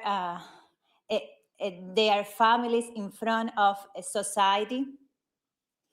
I'm talking here also as the daughter and the friend of two of the victims of that state terrorism. My father, Oswaldo Paella, and my dear friend, Harold Cepero, were killed in 2012 in an attack perpetrated by the forces of the Cuban intelligence, by the forces of the state security, by orders that couldn't come from any other than Fidel and Raúl Castro themselves. And they haven't been the only ones. The Cuban people have been rebelling against the terror that oppressed that society from 67 years now. And the Cuban people have been also being victimized by that terror. And that people is the first and the most offended and the most hurt by the actions of the Cuban regime. But reality is that the fact that the world, and especially the democratic world, what we call in this house the free world, the democracies in Europe, and especially the democracies in our hemisphere, in the Americas, the fact that especially the governments has tolerated for so long a terrorist totalitarian regime in the island of Cuba, well, that helped to propel, train, and create the guerrilla movements in the 60s and the 70s, and then degenerated into the narco-trafficking terrorist organizations that we are dealing with today, that help and probably provoke the collapse of the democracy in Venezuela, and Nicaragua helped the regime of Evo Morales in Bolivia, helped the terrorist organizations and terrorists in power around the world. We are here today as we witness the bravery of the Iranian people demanding freedom in the streets and facing terrorist repression that is welcome, that is celebrated, and that is accompanied by the Cuban regime, and that has been like that for decades already. So I was invited to talk very briefly, and I think I already consumed my time. But together with thanking all of you for denouncing and recognizing the terrorist character of the Cuban regime and its consequences, especially for countries like Venezuela or Colombia. I also want all of you to know that we, the Cuban people, we are hopeful that we are in the threshold of freedom, that we are living moments in which, thanks to the bravery of the people of Venezuela, of the people of Cuba, of the people of Nicaragua, of the people of Iran, the world is assisting to an awakening of societies that know, because we know very well that it is on us to change our destiny, but also that have risen to the moment that we are living, and that needs to be joined by the international action. And the US is taking the lead on that. I can only hope that the rest of the free world, and especially the governments in the Americas, will listen to the opportunities that the moment is demanding. Thank you so much. Thank you.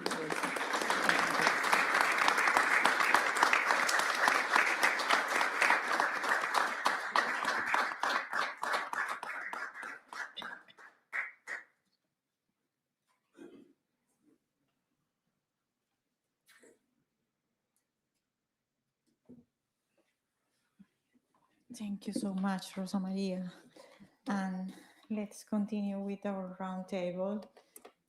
Maite, un poco la misma pregunta que le hacía a Joe, porque también viviste un episodio muy complicado en tu vida y creo que esa visión puede cambiar mucho a la visión de alguien que de pronto solo lo ve desde afuera.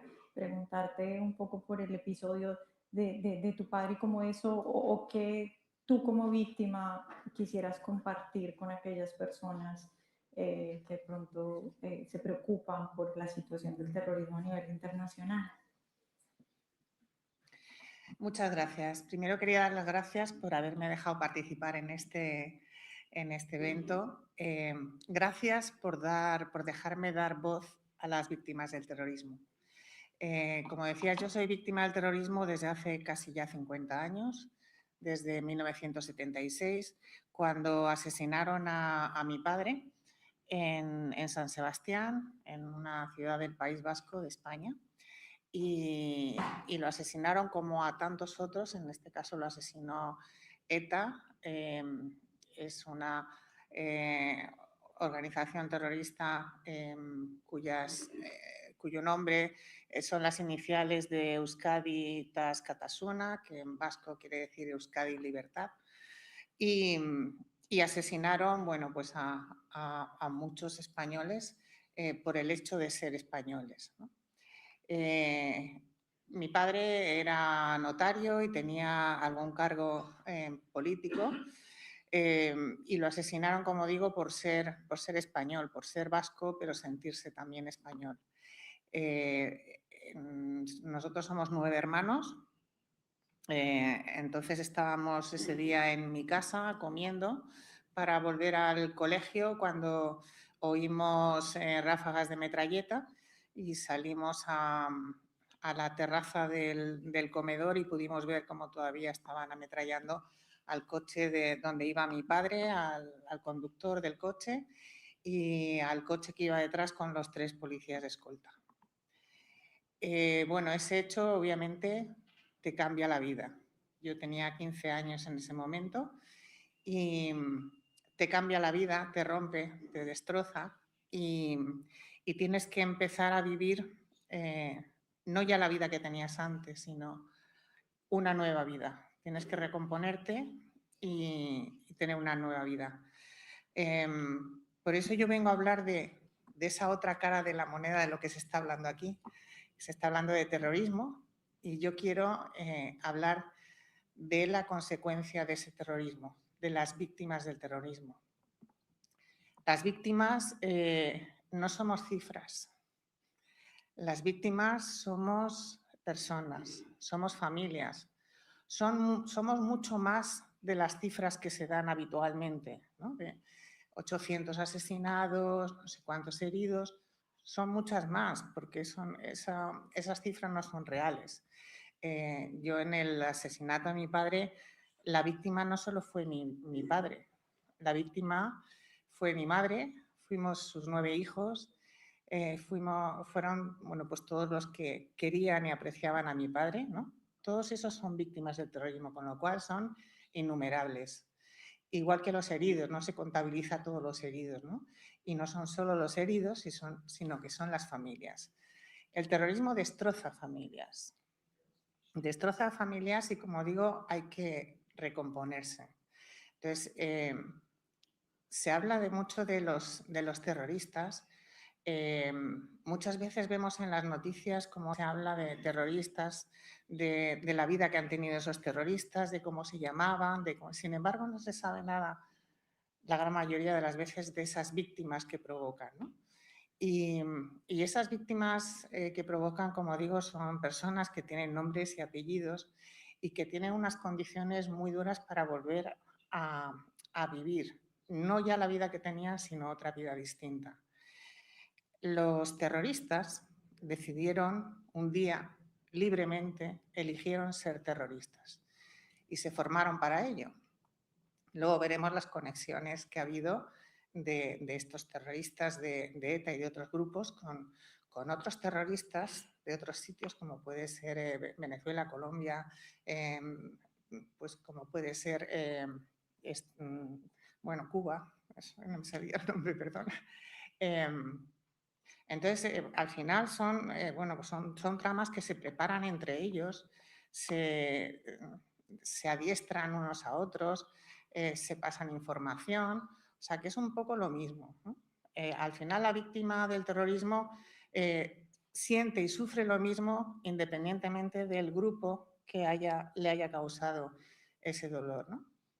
Y esas víctimas, como digo, decidieron un día esos terroristas decidieron un día ser terroristas y se prepararon para ellas. Las víctimas del terrorismo nunca hemos decidido ser víctimas y nadie nos ha preparado para ello, porque nadie te puede preparar para ser víctima del terrorismo, ¿no? Entonces, a mí me gustaría que en todos los gobiernos y cuando se habla de terrorismo, todas las políticas que se hacen para combatir el terrorismo pongan el foco también en las víctimas del terrorismo, que no nos dejen a un lado. Porque en España, por ejemplo, hemos visto cómo ha habido conversaciones con ETA, con los terroristas, ¿no? Los distintos gobiernos han tenido conversaciones con ellos y han cedido distintas cosas para que dejen de matar, que al final lo importante en ese momento es que dejen de matar. Pero al mismo tiempo se debía tener en cuenta a las víctimas del terrorismo. En España, yo en el año que mataron a mi padre, por supuesto no existía ninguna asociación de víctimas del terrorismo, no teníamos ninguna ayuda. Es verdad que en esos primeros momentos notas el apoyo de autoridades, por ejemplo. Sin embargo, nosotros por vivir en el País Vasco. En ese momento era una sociedad enferma que lo único que buscaba era pues, el ser independiente, y entonces una vez que ETA te señalaba a una de sus víctimas, ya la gente dejaba de tratarte, muchas veces por miedo a represalias, si hablaban contigo o si estaban contigo, y otras veces pues porque creían en la causa, ¿no? Entonces, nosotros sentimos ese rechazo de la gente. Yo suelo contar que cuando volví al colegio tenía ganas de volver al colegio para que mis amigas, mis compañeras me abrazaran, me dieran su apoyo, me dieran cariño, y sin embargo me encontré con que me habían separado mi silla de las demás y noté un recibimiento frío, ¿no? También tuve que, por la tarde me llamó la directora del colegio para decir que revisara la mochila de mi hermana pequeña, que tenía 10 años entonces, porque le habían pegado un papelito ofensivo en la espalda. Gracias a Dios ella no se dio cuenta, ¿no? Pero al final notas el rechazo. Ya al poco tiempo recibí una carta en la que de manera insultante me decían: ya queda un cerdo menos en la tierra, refiriéndose a que habían asesinado a mi padre, ¿no? Ese odio de la sociedad que sientes en ese momento y ese vacío es tremendo, eso te marca de por vida. Y nosotros, como tantos otros vascos, tuvimos que abandonar nuestra ciudad, nuestro sitio de origen y mudarnos. En ese momento nos mudamos a Madrid y empezamos una vida de nuevo, ¿no? Entonces, nosotros en nuestro caso, y en más de 300 casos en España, son casos sin resolver. No se sabe todavía quiénes fueron, qué terroristas fueron los que asesinaron a mi padre y, como digo, a otros 4 personas más, ¿no? Y eso es duro, no hemos tenido derecho a la justicia, ¿no? Pero nosotros decimos que siempre las víctimas que no hemos tenido derecho a la justicia tenemos derecho a la verdad, tenemos derecho a saber qué pasó. Y por eso pedimos a las fuerzas y cuerpos de seguridad de España, que así lo están haciendo, que sigan investigando, independientemente de que esos atentados hayan prescrito y no se puedan juzgar ya, porque necesitamos saber para poder cerrar el duelo, ¿no? Efectivamente, una de las cosas que nos duele, por ejemplo, es, como digo, que no hubiera ese apoyo de las instituciones a las víctimas, nada más que en el momento del atentado y poco después. Entonces, en España, como digo al principio, las víctimas éramos totalmente invisibles, hasta que 3 mujeres valientes dieron un paso al frente y crearon la Asociación de Víctimas del Terrorismo, que es la que yo presido ahora mismo. La Asociación de Víctimas del Terrorismo de España, conocida por sus siglas, AVT, creemos que es la asociación de víctimas del terrorismo más antigua del mundo. Si no es la más, es de las más antiguas del mundo. Yo ahora mismo represento a cerca de 5.000 víctimas del terrorismo españolas que han tenido los atentados por distintos grupos terroristas en España, o españoles que han tenido los atentados fuera de España. Todas esas víctimas, como digo, que ahora formamos parte de esa asociación de víctimas del terrorismo, gracias a esas 3 mujeres valientes que dieron un paso al frente, hemos podido dejar de ser invisibles. Nos ha costado muchísimos años. Los primeros años de la asociación fueron muy complicados porque pedimos ayudas a las distintas instituciones, ayudas que en un principio se nos negaron, y gracias a un medio de comunicación español, de un periódico, hizo una acuestación popular, pidió dinero a la gente, a los suscriptores, para ayudar a esa asociación de víctimas, y gracias a ese dinero que recibimos de los ciudadanos se pudo empezar a trabajar, a poner una oficina y a visibilizar a esas víctimas del terrorismo. Hemos peleado mucho, hemos conseguido en España tener leyes de de víctimas del terrorismo, leyes que nos protegen. Esas leyes ahora mismo nos están dando pues, ayudas a las víctimas del terrorismo, pero hay muchas ayudas que al final no las recibimos de parte del gobierno, sino que las damos desde las asociaciones. Nosotros desde la OBT tenemos varios departamentos para poder atender a esas víctimas del terrorismo. Les atendemos, por supuesto, uno de los departamentos más importantes es el psicosocial, donde damos ayuda psicológica a esas víctimas del terrorismo. Nos dimos cuenta además que esa ayuda psicológica que dábamos al principio no terminaba de fraguar bien. Entonces nos dimos cuenta que las víctimas del terrorismo tenemos unas especificidades distintas a otras víctimas de otras causas, ¿no? Con lo cual, nosotros llegamos a un acuerdo con la universidad, una de las universidades de España, la Universidad Complutense, para formar a psicólogos especializados en atención a víctimas del terrorismo. Somos el único país, la única asociación que tenemos psicólogos especializados en atender a víctimas del terrorismo. Y eso nos está dando mejores resultados, ¿no? Nosotros siempre nos prestamos a cualquier asociación de víctimas del terrorismo del mundo a poder formar a los psicólogos que tengan en esa especialización para atender a víctimas del terrorismo. Eso nos ha permitido ayudar mejor a las víctimas. Otra de las cosas, otro de los problemas que tienen las víctimas del terrorismo es que muchas veces por las secuelas físicas y psicológicas que tienen no pueden volver a trabajar, lo cual les hace muy difícil volver a tener una vida, ¿no? Entonces, a todas esas víctimas que no pueden volver a trabajar les estamos dando formación para poder reinsertarlas laboralmente, y con las que no conseguimos reinsertarlas laboralmente y están pasando necesidades por no tener esos sueldos, aunque tengan, les quede alguna indemnización o alguna ayuda, les estamos dando bueno, pues ayudas en forma de vales de supermercados para que puedan comprar alimentos de primera necesidad. Eso la gente no lo sabe. Hay muchas víctimas del terrorismo que no les llega ni para comer, después de haber dado su vida por ser españoles, no por nada más. Eso es importante. También les hace falta ayuda jurídica. Nosotros estamos personados en más de 200 procedimientos judiciales para ayudar a esas víctimas del terrorismo a que puedan tener una verdad jurídica y un reconocimiento jurídico.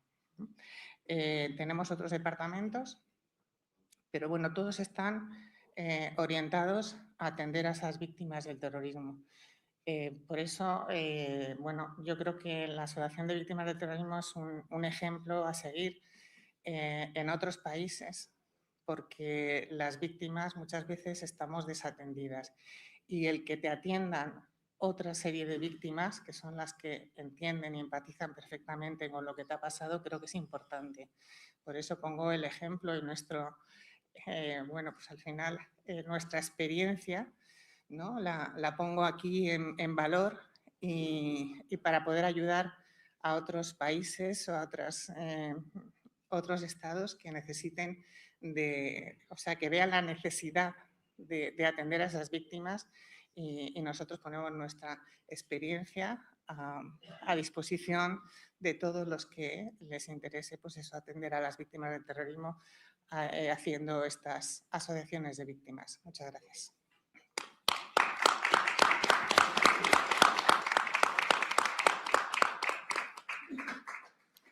Muchas gracias, Maite, por compartir tu historia y tu visión, que yo creo que sí tienes razón. Muchas veces hablamos de los terroristas y de cómo atacarlos, pero este ángulo de las víctimas a veces no se habla mucho.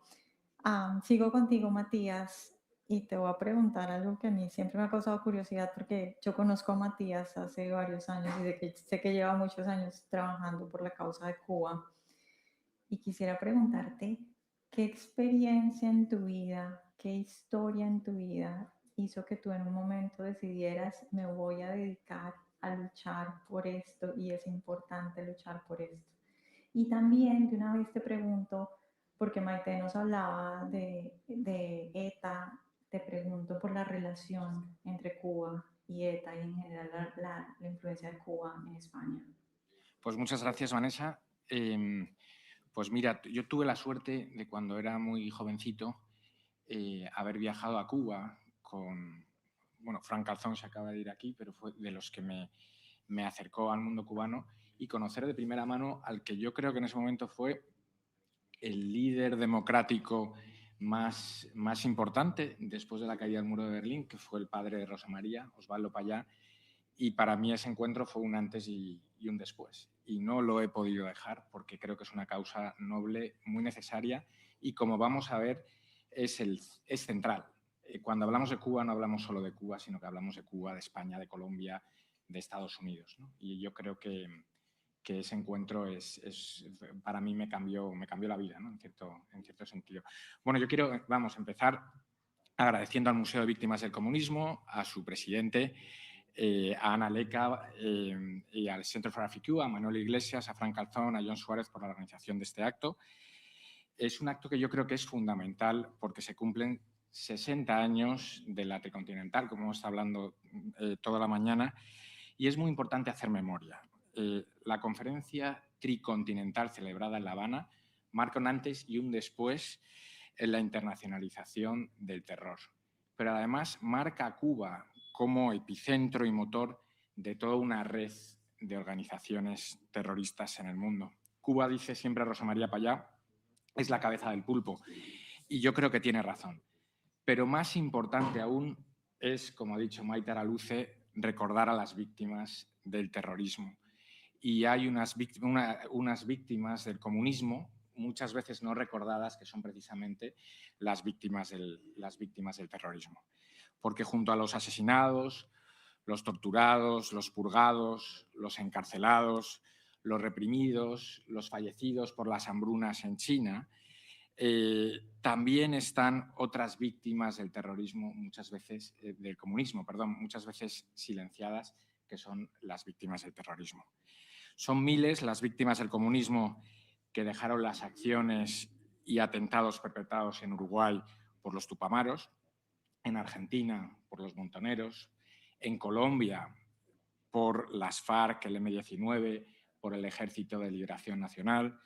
Es Frank Connor, padre de Joe, asesinado junto a otras 3 personas inocentes por las puertorriqueñas Fuerzas Armadas de Liberación Nacional, cuando hicieron reventar la Frost Tavern en Nueva York.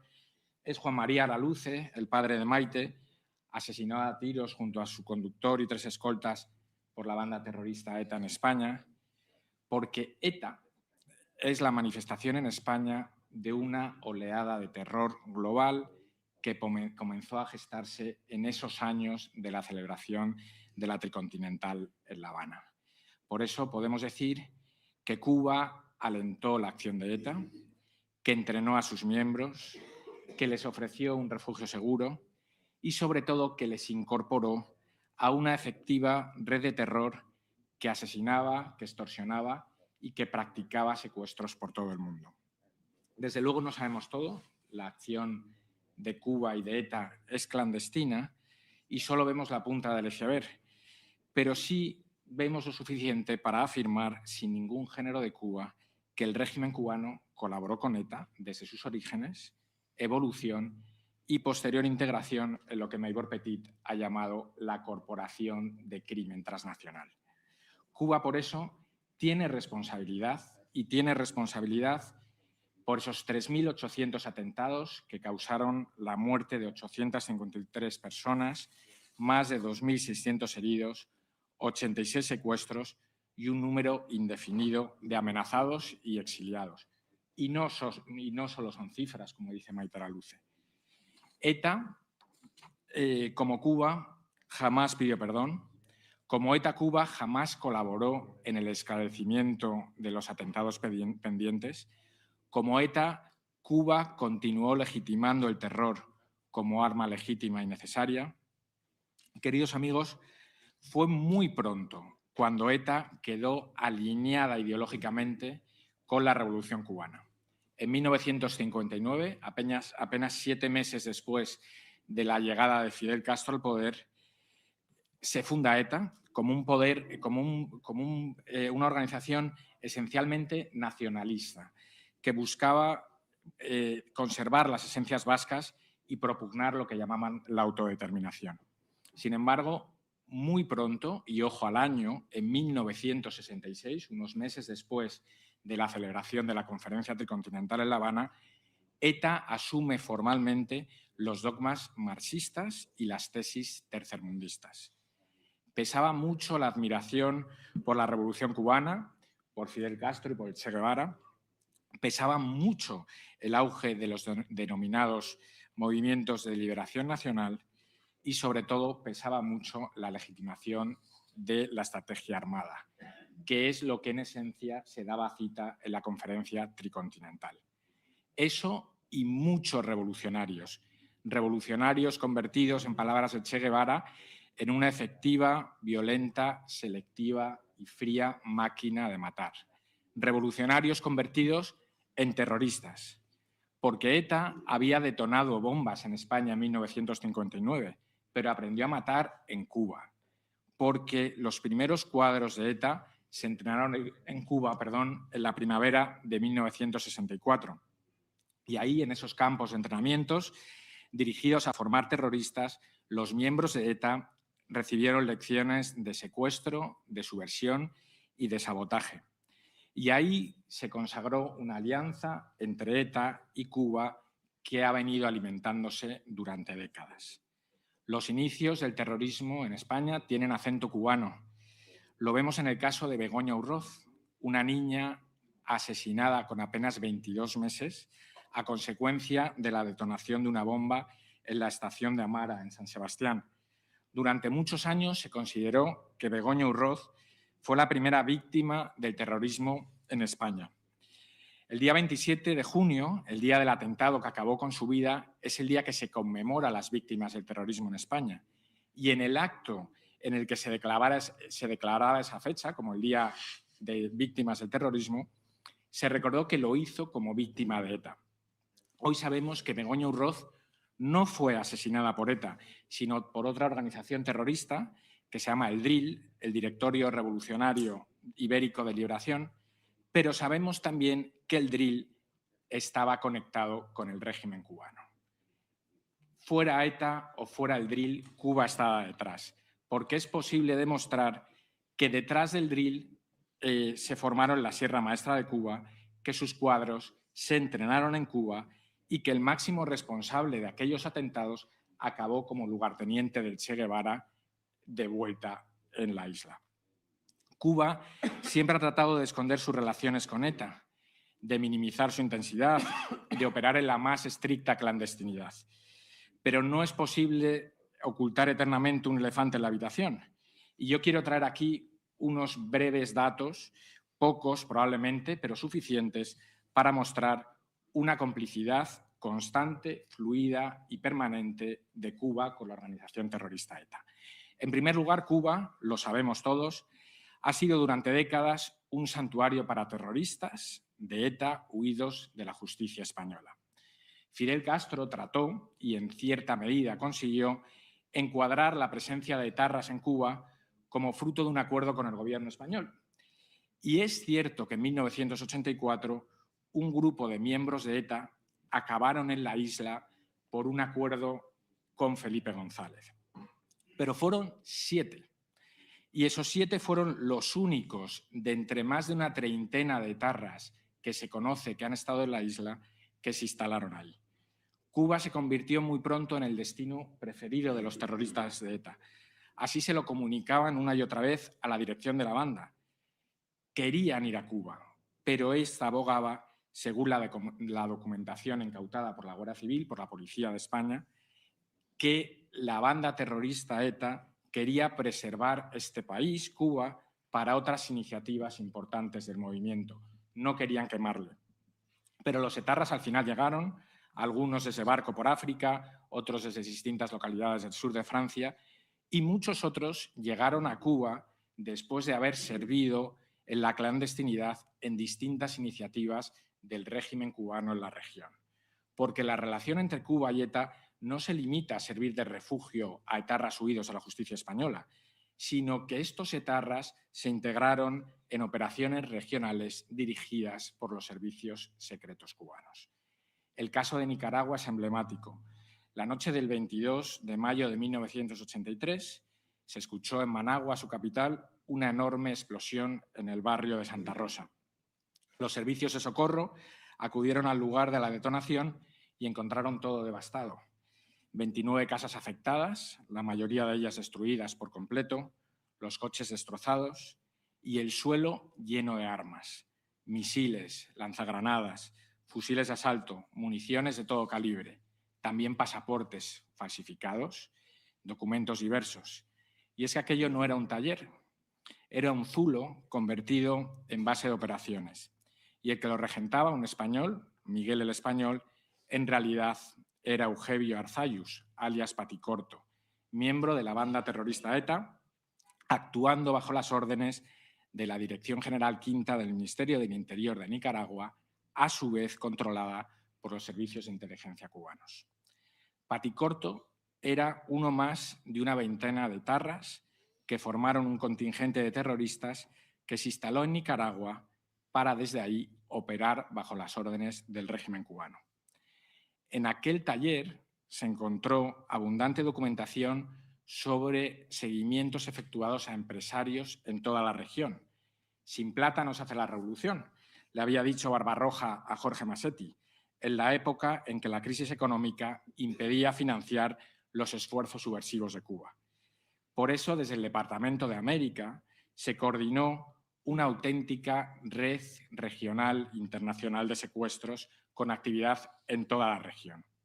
Desde aquel taller clandestino, además, se daba cobertura, armas e inteligencia a las Fuerzas Populares de Liberación Farabundo Martí, que operaban en El Salvador. La caída del sandinismo en Nicaragua motivó que una nueva oleada de etarras acabara en Cuba, de forma clandestina. Entre ellos estaba Miguel Ángel Apalategui, alias Apala, uno de los personajes más sangrientos de la banda terrorista ETA. Pero ETA, de la mano de Cuba, no trabajó solo con los sandinistas, también lo hizo con los tupamaros en Uruguay, a quienes contribuyeron a financiar, con las Fuerzas Bolivarianas de Liberación en Venezuela, conocida como los boliches, a quienes miembros de ETA adiestraron en la fabricación y el uso de explosivos, a las FARC colombianas. Entre toda la documentación que trascendió del ordenador del Raúl Reyes, número 2 de las FARC, se conoció la presencia de etarras adiestrando a miembros de las FARC en las montañas colombianas.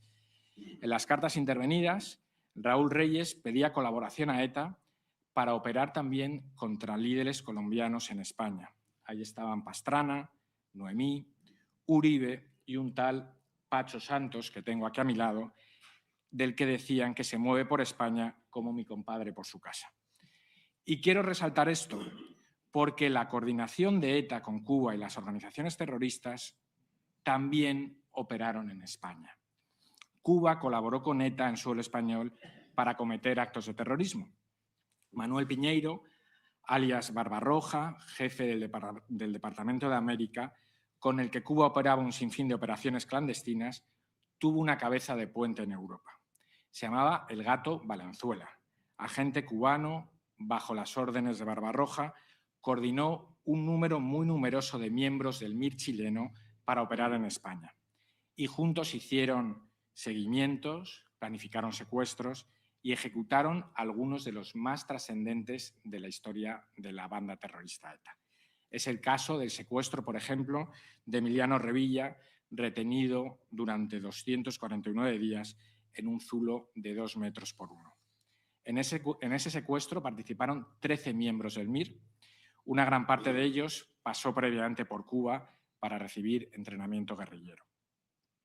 Queridos amigos, hace 60 años en La Habana, en el marco de la Conferencia Tricontinental, comenzó una cooperación global de organizaciones terroristas que compartían una cosmovisión marxista y antioccidental del mundo. Esa red hoy está plenamente operativa, como lo están sus medios y sus fines. Unas veces, como en Colombia, toma forma de disidencias, otras en Venezuela, el cártel de los soles, el tren de Aragua, y también en el caso de ETA me atrevo a decir que está en las instituciones. Es nuestro deber levantar el velo. Con el terror hicieron mucho daño, se cobraron la vida de muchísimas víctimas y durante años condicionaron la vida de nuestras democracias. Y mientras esto ocurría, muchos callaron. Y ese silencio cómplice hizo posible lo que parecía inimaginable, que en España, desde las democracias, financiáramos el terrorismo que nos estaba afligiendo. Porque mientras ETA mataba, su colaborador, Cuba, se acabó convirtiendo en un gran receptor de fondos de España, en el segundo mayor deudor de nuestro país y el primero de América Latina. Y con una deuda que jamás se pagó. Hoy, con este acto en el Museo de Víctimas del Comunismo, comienza un camino, el del combate a la legitimación del terrorismo, el del desmantelamiento de las estructuras que lo promueven y financian y, sobre todo, el de la memoria, dignidad y justicia para las víctimas, los mejores de nosotros. Muchas gracias.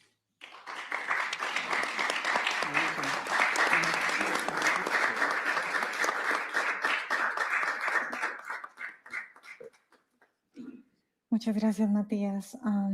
Mr. Vice President, you're Colombian, and I know you have followed the situation in Venezuela for many years. So I'm going to start by asking you about what happened on January 3rd, the capture of Maduro. 32 Cubans were killed during that operation. So I would like to ask you, what's your analysis about the Cubans' presence in Venezuela? And of course, I would like to ask you to share your take on Cuba's presence in Colombia, as Matias was talking about. Thank you very much. And I think it's a great place to start by looking at what's happening in Venezuela today.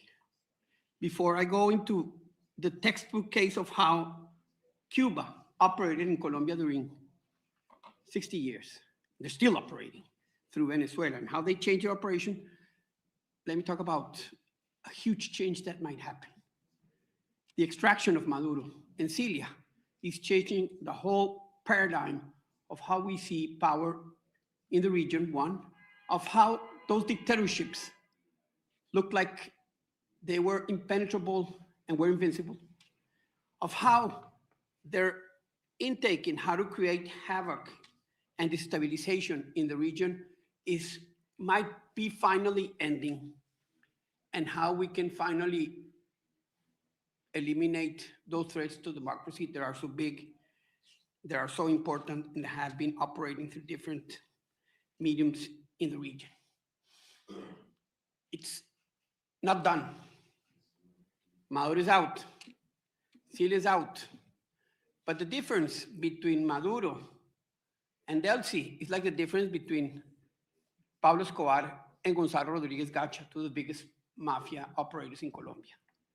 Yeah, one might be more violent than the other, but the dictatorship is still in place. As a matter of fact, just a few minutes ago, a group of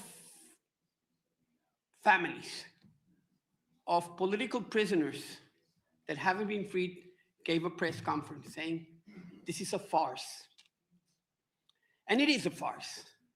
This freedom of one here and one there is just the way that the dictatorship wants to maintain a little bit of control, wants to see if they can operate after Trump leaves, wants to stay in power. So let's not forget that what's left, it's not a democracy. What's left, still a criminal organization that wants to stay in power and wants to play the conditions to see if Trump can, if they can go around Trump and have a better possibility of sustaining themselves with Democratic Party, which is what happened with Biden and Maduro.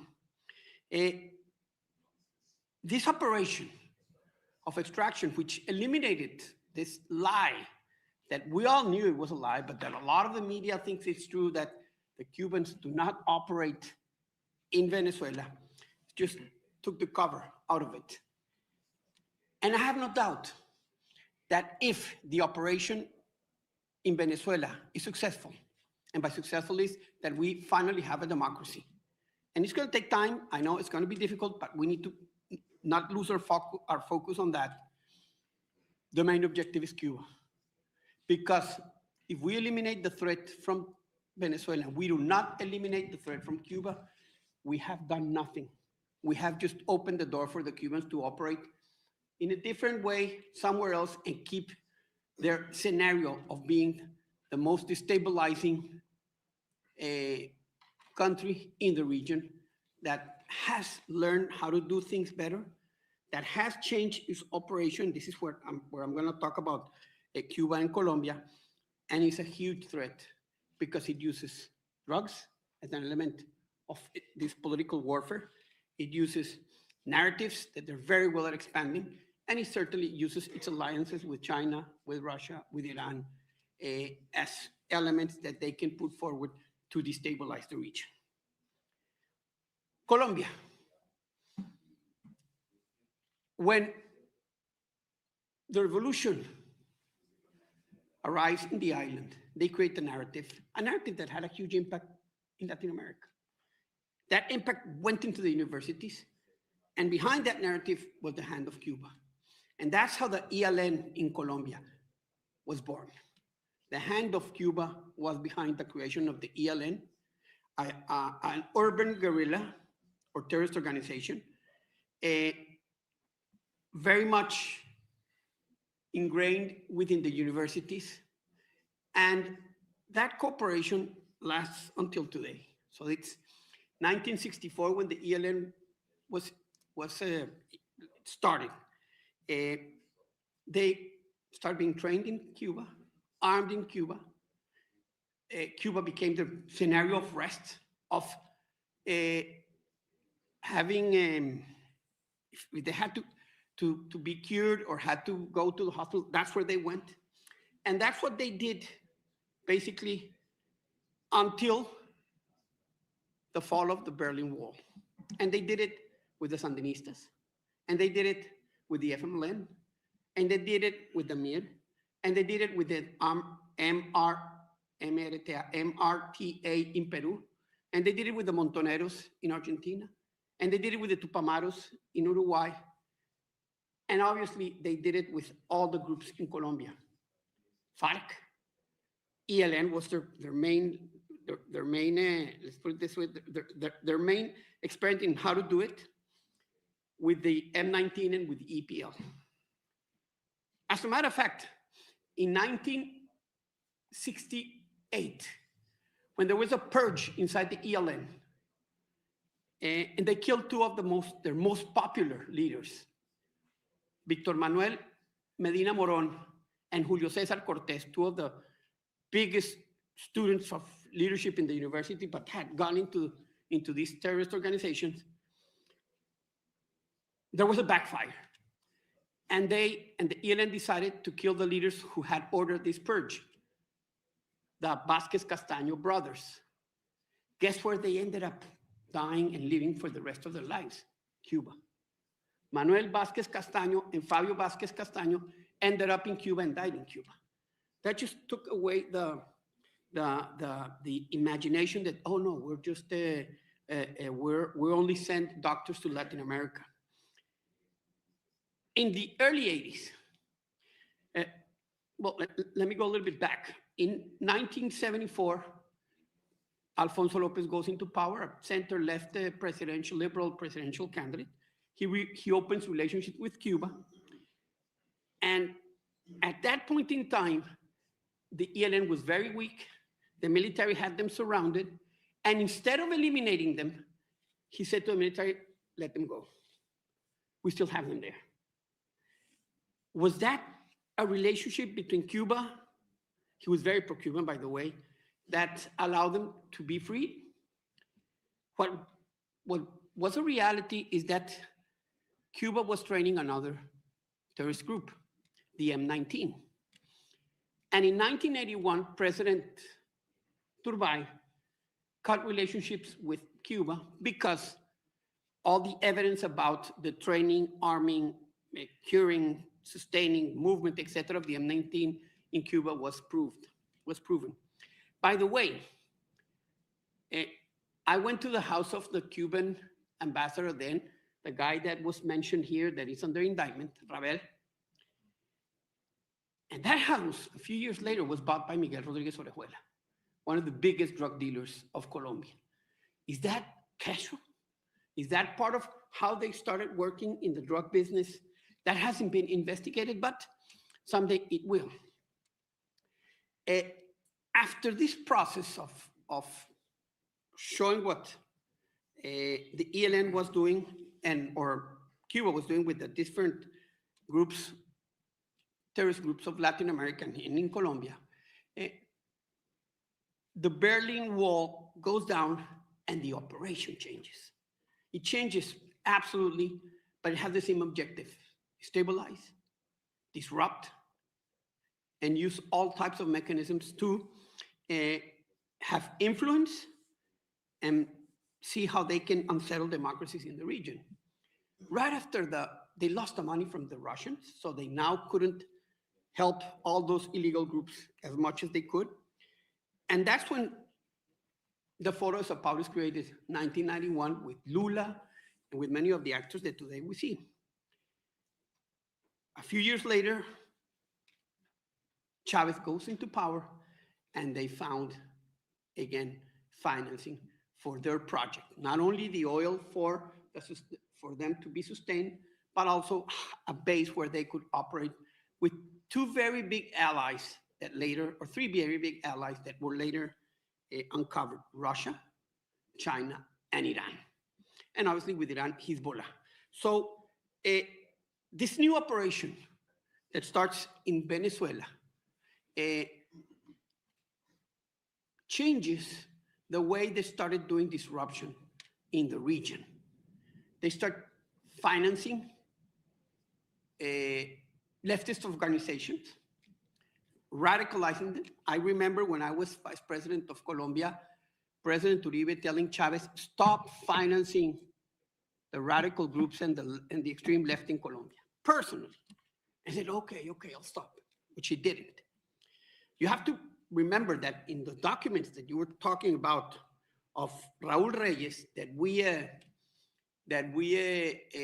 captured after we went after him and killed him in Ecuador, 2007, one of the things which was very surprising, and what's more surprising, is that Raúl Reyes had all of his communications there.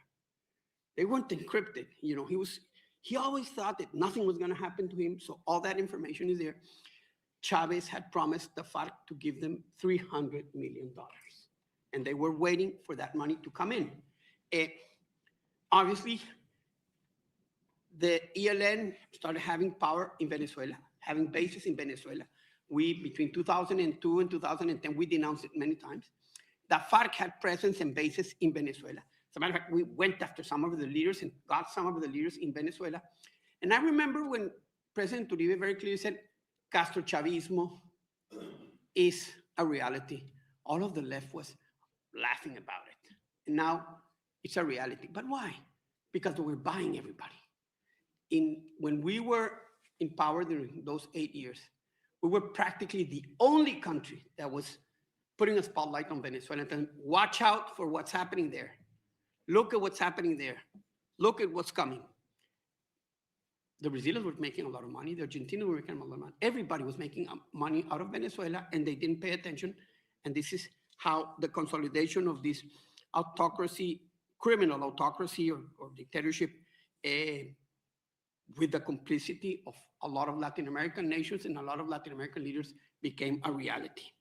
So after 2010, in Colombia, with Ecuador and Correa becoming a hub of FARC and ELN, with Cuba's protection and with the intelligence of Cuba working around it, in Venezuela, the same thing happens.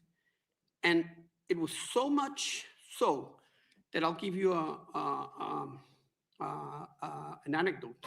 I was ambassador to the US here. And in 2009, the chief of operations of our naval forces visits me in the embassy.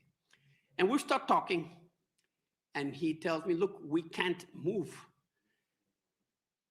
The Venezuelans know all of our movements, where the commander is doing, you know, where are we gonna deploy troops, etc. And I said, how do you know that?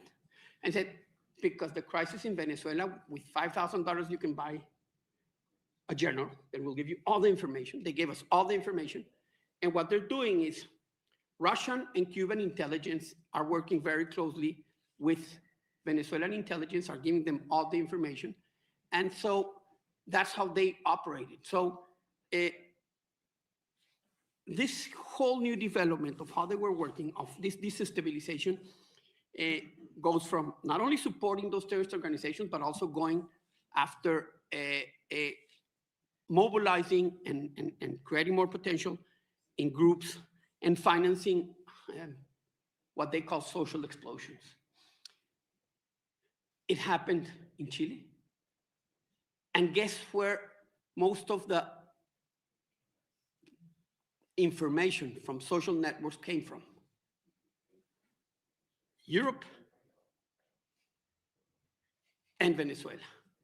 Most of the explosion of the social explosion in Chile, the information that was coming through social networks came from there. In Colombia, and what happened with the social explosion? It opened the doors for Gabriel Boric to go into power. They said, oh, which is something that they had tried with and very successful in the year 2002 in Bolivia, when the Cubans helped put down the government of Mesa, the government Mesa was helped that coup. He lives here, by the way, he lives here in Washington. The president, it's not Tuto Quiroga, well, and they said, okay, we start helping mobilizations, we can get through that objectives that we never thought we could get in another type of circumstances. So they prove it there. They tried to use other types of mechanisms, the similar all over Latin America between 2002 and 2019. And 2019, they hit the jackpot. They create this chaos in Chile, the most stable nation in Latin America. Fortunately, the Chileans decided not to go for it, even though part of it tried to create a new constitutional framework. And in 2021, they go after Colombia and Ecuador, which they had tried to do before, but it wasn't as successful. In 2021, they have the same social explosion promoted from Russia, from Cuba. As a matter of fact, President Duque expelled 3 diplomats from the Russian embassy because they were financing the leaders of that social explosion. That's how they call it. And what happened? That opened the door for the arrival of Petro. So Cuba, which in the 60s, in the 70s, and in the 80s financed, obviously with help from Russia, with the money that they were getting, terrorist organizations, after the fall of the Berlin Wall, they decide, okay, let's finance disruption in social organizations, let's create havoc within those countries, and let's open the door to what Chavez calls socialismo del siglo XXI, which is communism with another name, and let's see how we can use democracy to create the same conditions that other authoritarian, leftist authoritarian governments have in their countries. They were very successful. As a matter of fact, when the democratic letter of the OAS was signed in the year 2000, we had 1 dictatorship. Now we have 3. Bolivia was in the midst of becoming one. Ecuador was going to become one, and thank you. And Lenin Moreno helped Ecuador not become another part of that autocracy. And what you have now is a very weakened Cuba, a very weakened Venezuela, and the possibility that if Trump finishes the job, we might be able to rescue those countries from the authoritarian power that they have. But if you look at the textbook case of how Cuba has intervened in Colombia, you can see how that has happened all over the region. But I would say that the textbook is Colombia, which, when you look at it, has had Cuban interventions for more than 60 years. There's a lot to learn. The job is not finished. And let's not keep our eyes from the ball game and the ball. Venezuela needs to really recover its road to democracy on the one hand. We need to go after Cuba, and hopefully, and I pray to God that happens, the Iranian autocracy that has a lot of influence in Latin America also falls. Thank you very much.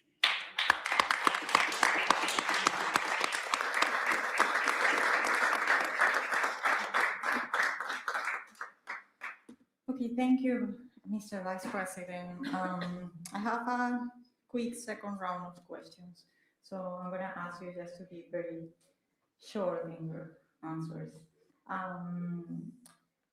Joe, I remember the first time that I heard about Ana Montes' case, and how the Cuban regime recruited her through a very long process that lasted years. And I remember thinking, okay, this is an ideological recruitment, and no, it's not about financial incentives. And I would like to ask you about the role or how the Cuban regime do these things here in the US, the intervention, and how the Cuban regime operates here. It's a very good question, and you're right. I mean, we saw in the case of the FALN,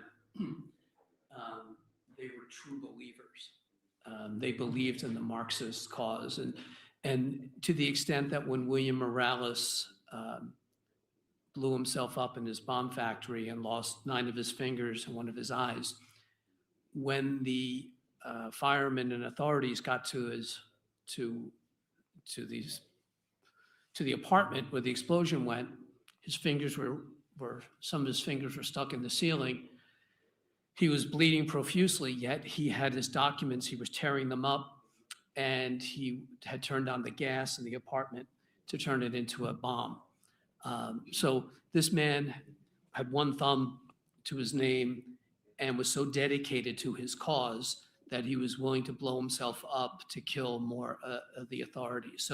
So I think the point is that they were not financial recruits. We talked about the brigades come out of Cuba, and I think that it was a clear case of ideological grooming, and and also with Morales, he worked for PBS. He was had a regular job like everybody else, and no one knew that he was a terrorist. Oscar Lopez had won a Bronze Star in Vietnam. So these were Americans. They weren't money driven. They were definitely ideological, and the Cubans jumped on that and used that. In Lopez's case, when we were at the parole hearing in Terre Haute in 2011 to keep him in prison after his parole had come up, he was questioned about that, Lopez, and he said he was in Vietnam and he fired thousands and thousands of rounds at the Vietnamese people, but he never hurt anybody. He condemned the United States for their actions in Vietnam by killing innocent people. And then he came back to the US and did exactly what he accused the American soldiers of doing, his fellow American soldiers of doing while he was in Vietnam. So we have a really political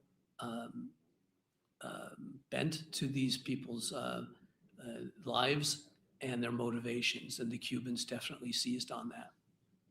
Thank you. Maite, recuerdo también la historia de un amigo cubano que me contaba que su padre, cuando logró salir de Cuba, pero toda su vida vivió bajo el régimen, que cuando estaban en casa, cuando él iba a hablar acerca del régimen, bajaba la voz.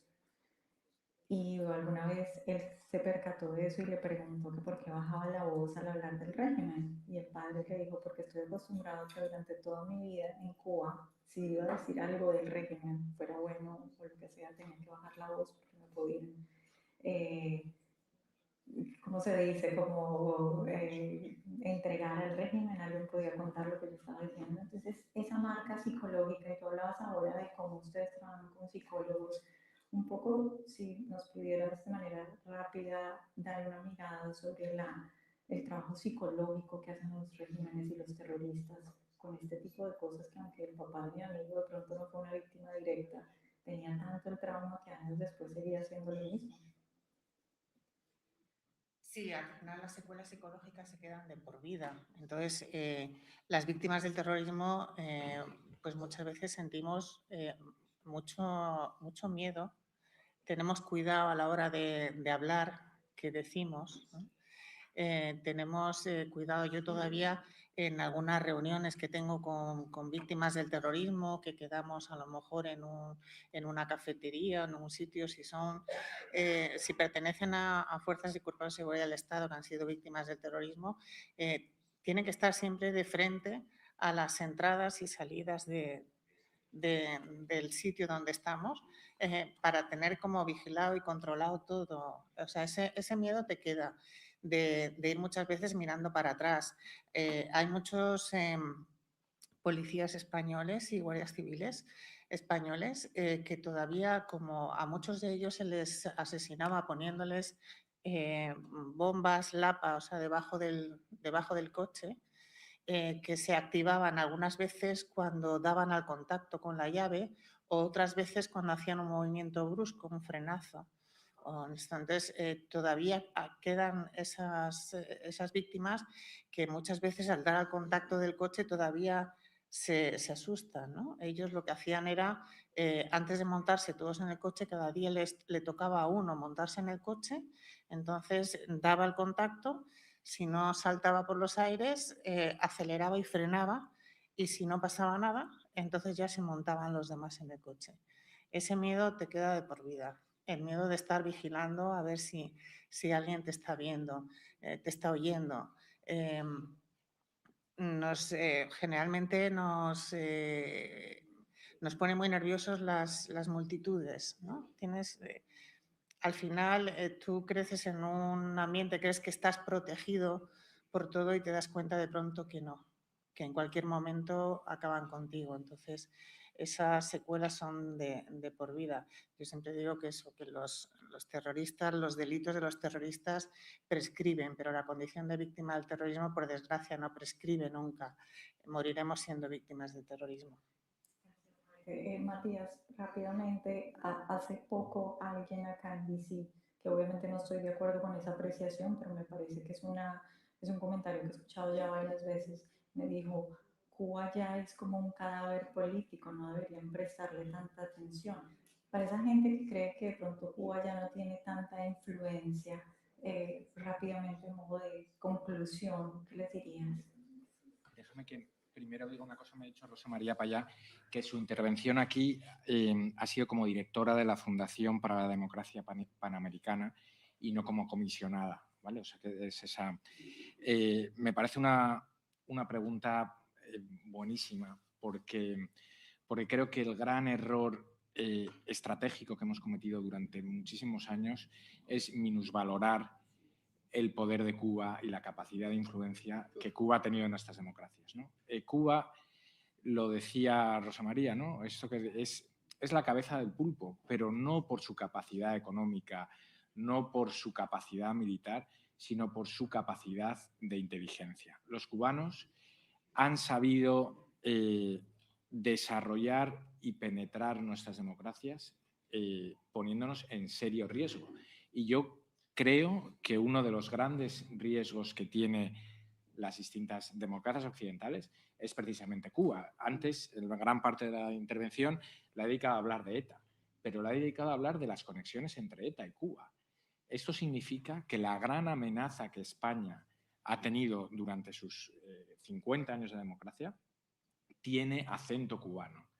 La penetración de Cuba en la academia norteamericana, universidades, el Departamento de Estado, el Departamento de Defensa, no se puede minusvalorar. Solo vemos lo que es la punta del iceberg, pero eso significa que hay mucho más debajo. Entonces, Cuba es central y a estas alturas minusvalorarlo sería un error gravísimo, una irresponsabilidad tremenda. Se te olvidó decir algo, medios de comunicación. Medios de comunicación. Compran periodistas a lo largo y ancho del continente como no te imaginas. Y uno ya casi que empieza a decir, uy, esto está muy raro, ¿por qué está diciendo esto? Pero eso es una parte fundamental de cómo ellos crean sus narrativas y mantienen sus narrativas. Francisco, rápidamente, porque creo que nos estamos quedando sin tiempo.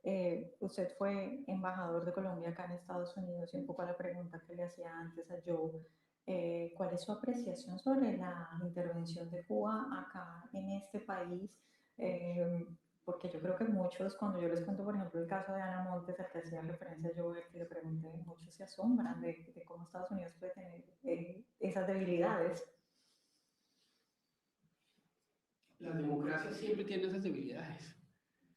Lo que pasa es que muchas veces la contrainteligencia no funciona como debe funcionar. 1.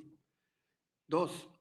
Ellos se aprovechan, como lo hicieron no solo acá, en toda América Latina, tienen una capacidad de entrar a las universidades. Por ahí empieza, por las universidades y por los medios de comunicación, donde generan toda esta nueva narrativa que les permite recoger todo ese poder que hoy tienen. Yo creo que parte de lo importante que hoy está pasando con el presidente Trump es que está rompiendo toda esa narrativa diciendo, mire lo que tenemos, mire lo que está pasando. Muchas veces antes no veíamos con claridad toda esa capacidad de manipulación, que no es solo de Cuba. Les cuento otra anécdota. Yo estoy haciendo unas conferencias sobre China en América Latina. No he encontrado el primer académico independiente. Todos tienen la línea china, todos. Y uno dice, wow, y uno empieza a mirar para atrás. Y fue que ellos empezaron, los chinos llevan 20 años trabajando, todo ese, digamos, toda esa academia. Los cubanos han hecho lo mismo durante los pasados 60 años. Entonces tienen todas esas conexiones que les facilita manejar narrativas, manejar medios, manejar opinión pública y obviamente penetrar agencias de inteligencia, penetrar todo tipo de organizaciones del Estado. Y por eso lo que tú dices es tan importante. No subestimemos a Cuba, no subestimemos a Cuba. Y sí, lo de Venezuela es muy importante, pero si Venezuela, listo, acaba, llega María Corina, una maravilla la democracia, y Cuba sigue en lo mismo, no hemos hecho nada. No matamos la cabeza de la hidra.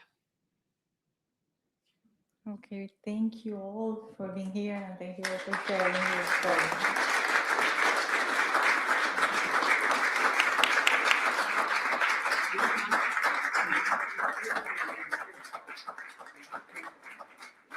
Thank you, Vanessa. Thank you to everyone in this panel.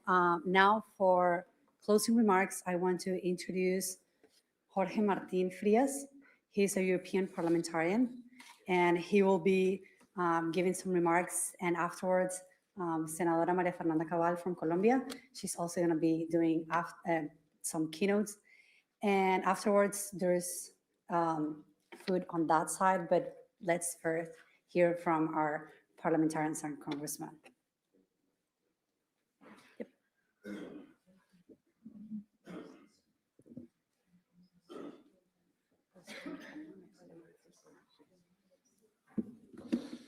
Bueno, muchas gracias a todos y buenos días en primer lugar. Permítanme antes que nada, muchas gracias por la invitación y enhorabuena a los organizadores, al Center for Free Cuba, al Museo de Víctimas del Comunismo, como no a Matías, a que está ahí, mi querido amigo Matías, que siempre ha estado peleando por Cuba. Me alegra mucho ver tantos amigos y a la senadora Cabal, que es una compañera de armas y que tanto lucha por la libertad y por la dignidad de las naciones democráticas. Yo no voy a profundizar en lo que ya se ha hablado aquí en estos días, en el día de hoy, que es en la primera conferencia Tricontinental de La Habana, porque paneles anteriores, me consta, han abordado los orígenes, el cometido y las consecuencias terribles, no solo para Cuba, sino también para España y Estados Unidos. La conferencia Tricontinental, como saben, fue la primera acción estratégica para desestabilizar a las democracias occidentales a través del terrorismo, el narcotráfico y la agitación política y social a través de la captura de todos los elementos que prescriben la cultura, desde las universidades hasta colegios, etc. La conferencia Tricontinental, además, es el antecedente del Foro de Sao Paulo, una organización a las que les invito, sino que fue creada por Fidel Castro y Lula da Silva en 1989, y a los que quieran profundizar sobre ello les invito a visionar un documental que hizo la Fundación Disenso, que contaba con la participación de María Corina Machado, Giorgia Meloni, Santiago Abascal, y que explicaba en qué consiste, cómo se creó y los lazos. Y en el que queda reflejado además que en ese documental el mismo Maduro dice: estamos cumpliendo el plan del Foro de Sao Paulo. Posteriormente a eso nace el Grupo de Puebla, que es la visión, es la organización un poquito más de lavado de cara de la misma, que cuenta con personajes siniestros como José Luis Rodríguez Zapatero, Irene Montero, Correa, Samper y otra serie de sujetos, y que son organizaciones que además que colaboran con el narcotráfico y que no tienen otro objeto que introducirse en nuestras naciones. Es verdad que antes incluso del 3 de enero habían ido sufriendo un golpe con el nacimiento de liderazgos como el de Javier Milei en Argentina, ahora recientemente José Antonio Cast, en Colombia también con la senadora Cabal, y a través de esa serie de personas que se han aglutinado a través de Foro Madrid, que concentra más de 500 representantes públicos que persiguen una cosa, que es simplemente denunciar y enfrentarse a ellos, porque la gran diferencia, que es lo que yo creo que ha sido el gran error que se ha cometido en los últimos años, ha sido tratar a esta gente como si fuesen políticos, cuando no son políticos, son puros criminales. Pero el gran golpe ha llegado este 3 de enero con el descabezamiento de Maduro, lo cual es un motivo de alegría, es motivo de esperanza y es un hecho histórico. Es la primera vez que esto se tambalea realmente de verdad. Tendremos que ser pacientes, pero es también la primera vez que hemos visto a Díaz-Canel asustarse, que hemos visto al régimen nicaragüense soltar 19 presos políticos. Los presos políticos que están saliendo también de Venezuela. Y esto, insisto, debemos ser pacientes y apoyar, en nuestra opinión, la labor que se está haciendo, porque esto no se puede perder de vista y no se puede pretender que lo que nos estamos enfrentando es un Estado criminal que se ha construido a lo largo de los últimos 25 años. Y por eso yo creo que el plan de administración de estabilidad, recuperación y transición dará sus frutos y tendremos que verlo. Pero, además de ser pacientes y apoyar eso, sí que creo que lo que nos corresponde y que no debemos olvidar es que se han valido del derecho, denominado derecho internacional, para gozar de impunidad, para introducirse en organismos supranacionales y que en muchos casos han sido financiados con dinero de los contribuyentes. En este caso particular, de los contribuyentes europeos, que yo como diputado es lo que sobre todo más tenemos estudiado. Para lo que no lo sepan de ustedes, por ejemplo, en la Comisión Europea, la alta representante de la Unión Europea, la señora Mogherini, que fue la principal impulsora del Acuerdo de Diálogo Político y Cooperación entre Cuba y la Unión Europea, definía a Cuba como una democracia de partido único. Luego, tanto el señor Borrell como la señora Calas han seguido la misma línea, hasta el punto de que en los últimos años la Comisión Europea, desde el 16 hasta la fecha, ha destinado más de 500 millones de euros a Venezuela. En el caso de Cuba, entre el 14 y el 27, lo que está programado, se va a destinar más de 125 millones de euros. De estos millones de euros no hay ningún tipo de trazabilidad. Y nosotros lo que estamos intentando sobre todo es que los propios contribuyentes europeos sepan que se está utilizando este dinero para financiar regímenes corruptos y criminales. Y por eso creo que lo que es muy importante es que acompañemos todos en esta acción y también no dejemos de denunciar el papel de la Comisión Europea de Populares Socialistas para que corten esa financiación. Porque si hasta la fecha se ha podido mantener esto, ha sido a través de la complicidad de determinados organismos supranacionales. Y esto que pasa aquí, pasa también en Colombia y pasa en otra serie de naciones. Por eso, nosotros les animo a que a todos ustedes, allí donde estén, lo denuncien, porque insisto que hay que acabar con esto. Y nosotros, por nuestra parte, les garantizo que vamos a seguir denunciándolo en todos y cada uno de los rincones del planeta con nuestros amigos y aliados. Y les animo a que no dejen de seguir. Matías, muchas gracias por todo y muchas gracias a la organización.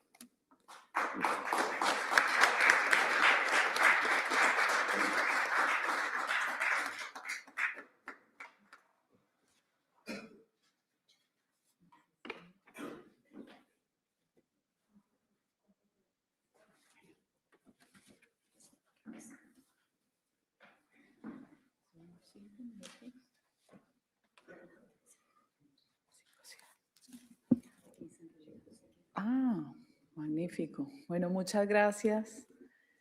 Es un gusto estar aquí, encontrarme con personas cercanas, luchadoras por la libertad, que la vida, el destino nos ha juntado en distintas circunstancias y que seguimos encontrándonos y más vigentes que nunca, porque nunca podemos perder la fe.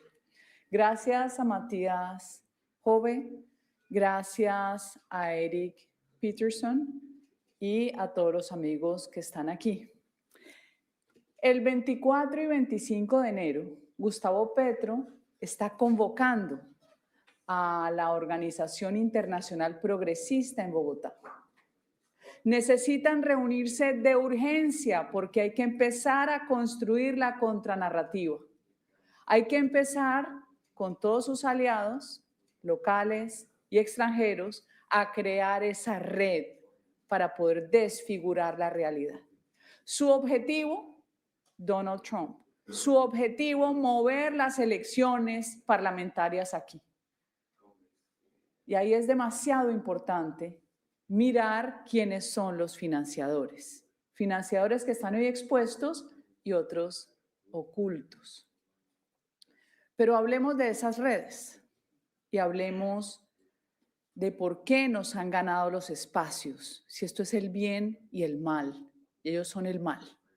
El comunismo es la representación satánica, es la representación de la materialización, de la degradación de la dignidad humana, de la destrucción de la especie humana, de esa capacidad de convencer mentes jóvenes y distorsionar la realidad, como lo decía mi profesor Olavo de Carvalho. María Fernanda, eso se llama inversión revolucionaria. Tienen la capacidad de invertir la realidad.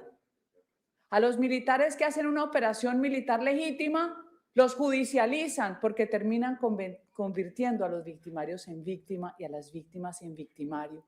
Y así usaron la historia de cada uno de nuestros países. Así convirtieron a los ejércitos, los mejores del mundo, como en el de Colombia, como si fueran depredadores. Convirtieron hechos creados por los comunistas como si fueran hechos creados por estados a los que criminalizaron. Hay historias paralelas que tenemos que contarnos. Tenemos muchas tareas pendientes. He estado sentada con abogados defensores de militares e historiadores de Guatemala, de Perú y de Colombia. Tenemos que escribir las historias paralelas de los mitos de la izquierda, porque los colectivistas solo construyen mitos y leyendas, pero son tan efectivos que logran cambiar la realidad y distorsionar. Por eso he hablado en tantas ocasiones de esa disputa entre historia y memoria. La historia se basa sobre fuentes fidedignas. Yo puedo saber dónde nació usted con la partida de nacimiento. Puedo saber dónde murió su abuelo. Puedo saber hechos que se sucedieron si las fuentes existen. Un desplazamiento en un batallón del ejército, un acto violento que esté recogido por las entidades del Estado y por la prensa. Si existe la fuente y además el rigor del historiógrafo, usted puede reconstruir la historia. Pero ¿por qué a la izquierda no le gusta la historia? Porque necesitan la memoria, maleable, manipulable, como una plastilina. Porque la memoria es mitos y leyendas no probados, pero que la propaganda sellan como si fuera una verdad absoluta. Alguna vez le dije a un periodista que no es enemigo, es amigo, pero que tiene el vicio de repetir las mentiras de la propaganda de izquierda. Y le dije yo, usted tiene cemento en el cerebro. Y eso le pareció una ofensa a toda la red mediática, incluso una ofensa a personas afines a uno. No, no es una ofensa. Cemento en el cerebro son ideas fijas. Son las ideas con las que no se puede controvertir, ni siquiera teniendo la fuerza de las fuentes de información que tener la razón. ¿Contra qué tenemos que luchar? Contra la propaganda efectista de una izquierda que transforma las mentes de incautos y de frágiles, y tenemos que luchar con mucho valor civil contra la derecha cobarde que les ha permitido llegar hasta aquí. Si no fuera por esos espacios que se le da a esos buenistas, a esos que se creen que si se confronta o si se desenmascara, está uno siendo guerrerista y confrontacional, a esos que le permiten los espacios a una izquierda maléfica que además termina lavándole la cara al terrorismo porque no lo condenan, perdemos la democracia, ni siquiera usando armas, perdemos la democracia. Hace un año lancé el libro La democracia en peligro, los tiempos que corren. Es un ensayo que está en audiolibro, está en digital, se lo recomiendo. Yo le voy a mandar al director del instituto el código QR, porque ahí explico cómo después del triunfo de la revolución bolchevique, la Internacional comunista, con Lenin a la cabeza, ordena internacionalizar la revolución. Esto no comenzó en los 60, señores. Esto comenzó en los años 20, donde se exportaron toda la capacidad propagandística y de espionaje, donde se entrenaron personas de nuestros países de América Latina en Moscú para venir a acciones violentas que después convirtieron en mitos y leyendas, como las bananeras, tan conocida en la historia de Colombia que la repiten los jóvenes como loros. Desde esa época había que destruir al ejército de Colombia. Los 3 autores de una huelga insurreccional donde mataron campesinos, ellos, para confrontar con la fuerza pública, se entrenaron en Moscú en el año 28. Los 3 fueron condenados a 10, 10 y 26 años y los 3 fueron indultados y amnistiados. La historia permanente de un Estado como el de Colombia que prefiere regalar para una tranquilidad temporal impunidad a cambio de una paz que nunca llegó y no llegará mientras no llevemos a juicio a los grandes terroristas y sus áulicos. La democracia en peligro demostró cómo, si bien la revolución cubana fue la única que tuvo un éxito en derrocar un gobierno, en el resto de América Latina no les funcionó, pero llegaron a haber 420 grupos, ojo con esta cifra, 420 grupos guerrilleros en América Latina, apoyados desde afuera. Ese cuento en Colombia del conflicto armado interno es una mentira. Fue exportada la revolución comunista depredadora y fue efectista con la propaganda y con las armas. Cuando exaltan un asesino como Tiro Fijo, se les olvida que Tiro Fijo tuvo un entrenamiento distinto al de cualquiera. Su primera acción armada fue tomarse un pueblo que se llama Insá, Cauca, asesinar 16 personas donde estaban 4 monjas y los sacerdotes, obviamente, desarmados. Y se ganó su apelativo, su nombre, con el alias de Tiro Fijo porque mató al alcalde con un tiro de precisión aquí en la cabeza. Eso lo vuelven un mito. Les parece magnífico, porque en el mito revolucionario la lucha de clases es el motor. Los malos, que son cualquiera que no sea esa persona pobre que está luchando por una causa justa. Y ahí voy con las causas justas. En ese libro demostramos cómo se construyó toda la red de esa hidra, desde Moscú a Cuba, que ha sido la isla prisión con el mayor número de mujeres presas políticas, y cómo desde Cuba se extendió a toda América, no América Latina. Cómo cambia la financiación cuando cae la Unión Soviética y el muro de Berlín. ¿Cómo cambia la financiación? Por petróleo, porque se crea el Foro de Sao Paulo de la mano de otro bandido que es Lula da Silva, aliado con Fidel Castro, un asesino, psicópata, depredador. Y cómo después, cuando viene la misma crisis de Venezuela, esa financiación cambia hasta hoy por el narcotráfico, que es el que rige los destinos y el futuro de la democracia y la libertad de América Latina. Por eso es tan importante entender que el valor civil nace diciendo las cosas como son, que hay que apelar a la historia por encima de la memoria manipulable y mentirosa que tanto le gusta a la izquierda y a los colectivistas, a todos ellos. Que aquí hay que entender que la combinación de formas de lucha hoy tiene distintas caras. Combinar las formas de lucha ha sido la estrategia más acertada. Usar las causas justas del feminismo, del ambientalismo, del animalismo, de las comunidades negras, de los indígenas. Usar esas causas justas para tribalizar la sociedad es su primera estrategia hoy. Y les funcionó y les sigue funcionando por los incautos que encuentran con temor poder confrontar un mito y una leyenda. Confrontarlo y además desenmascararlo. La mejor acción que hizo Donald Trump fue deshacer ese banco de financiación de los lavacaras del terrorismo que era USAID.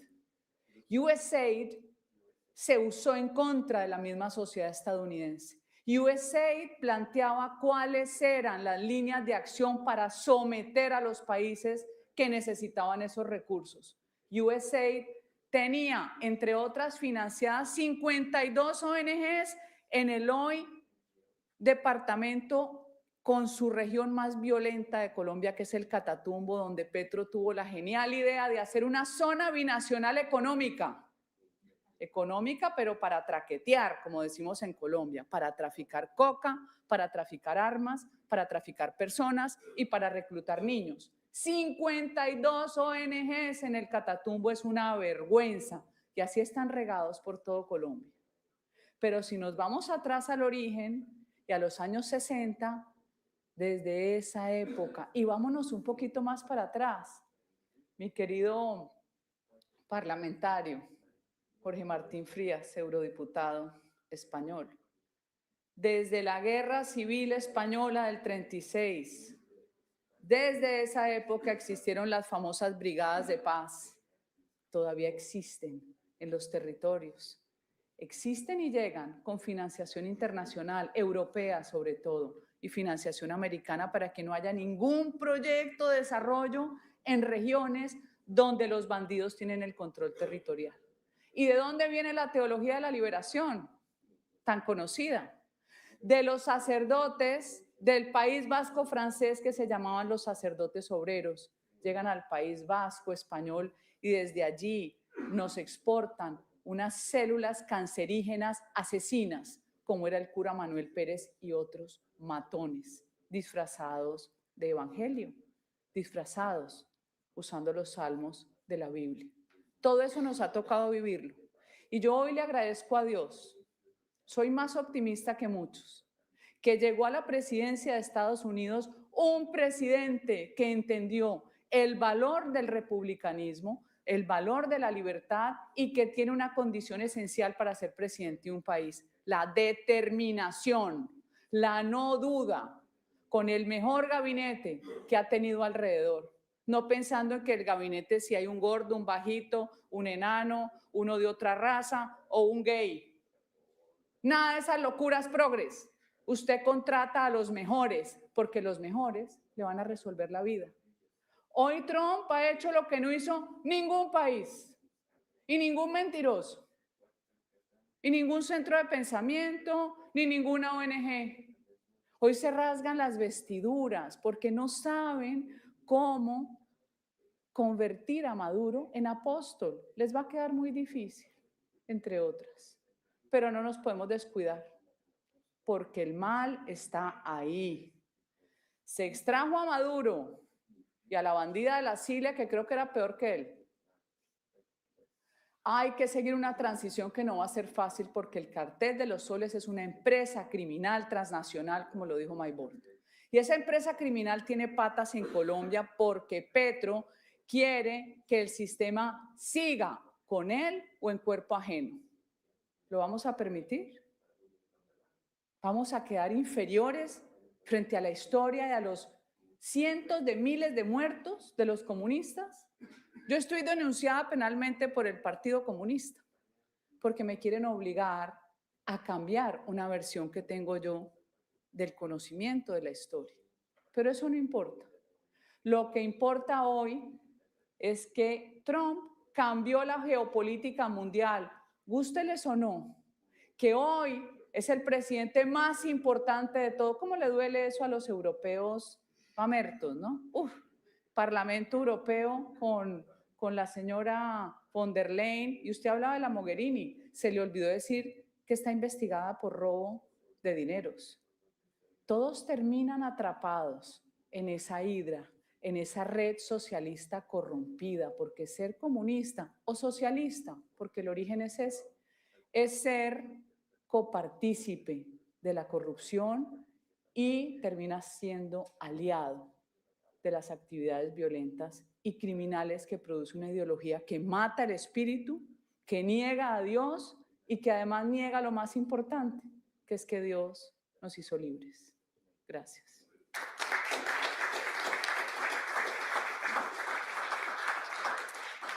Thank you everyone for coming. Now I'm gonna open that door and you can help yourself to great Cuban food. Thank you, John, for ordering it.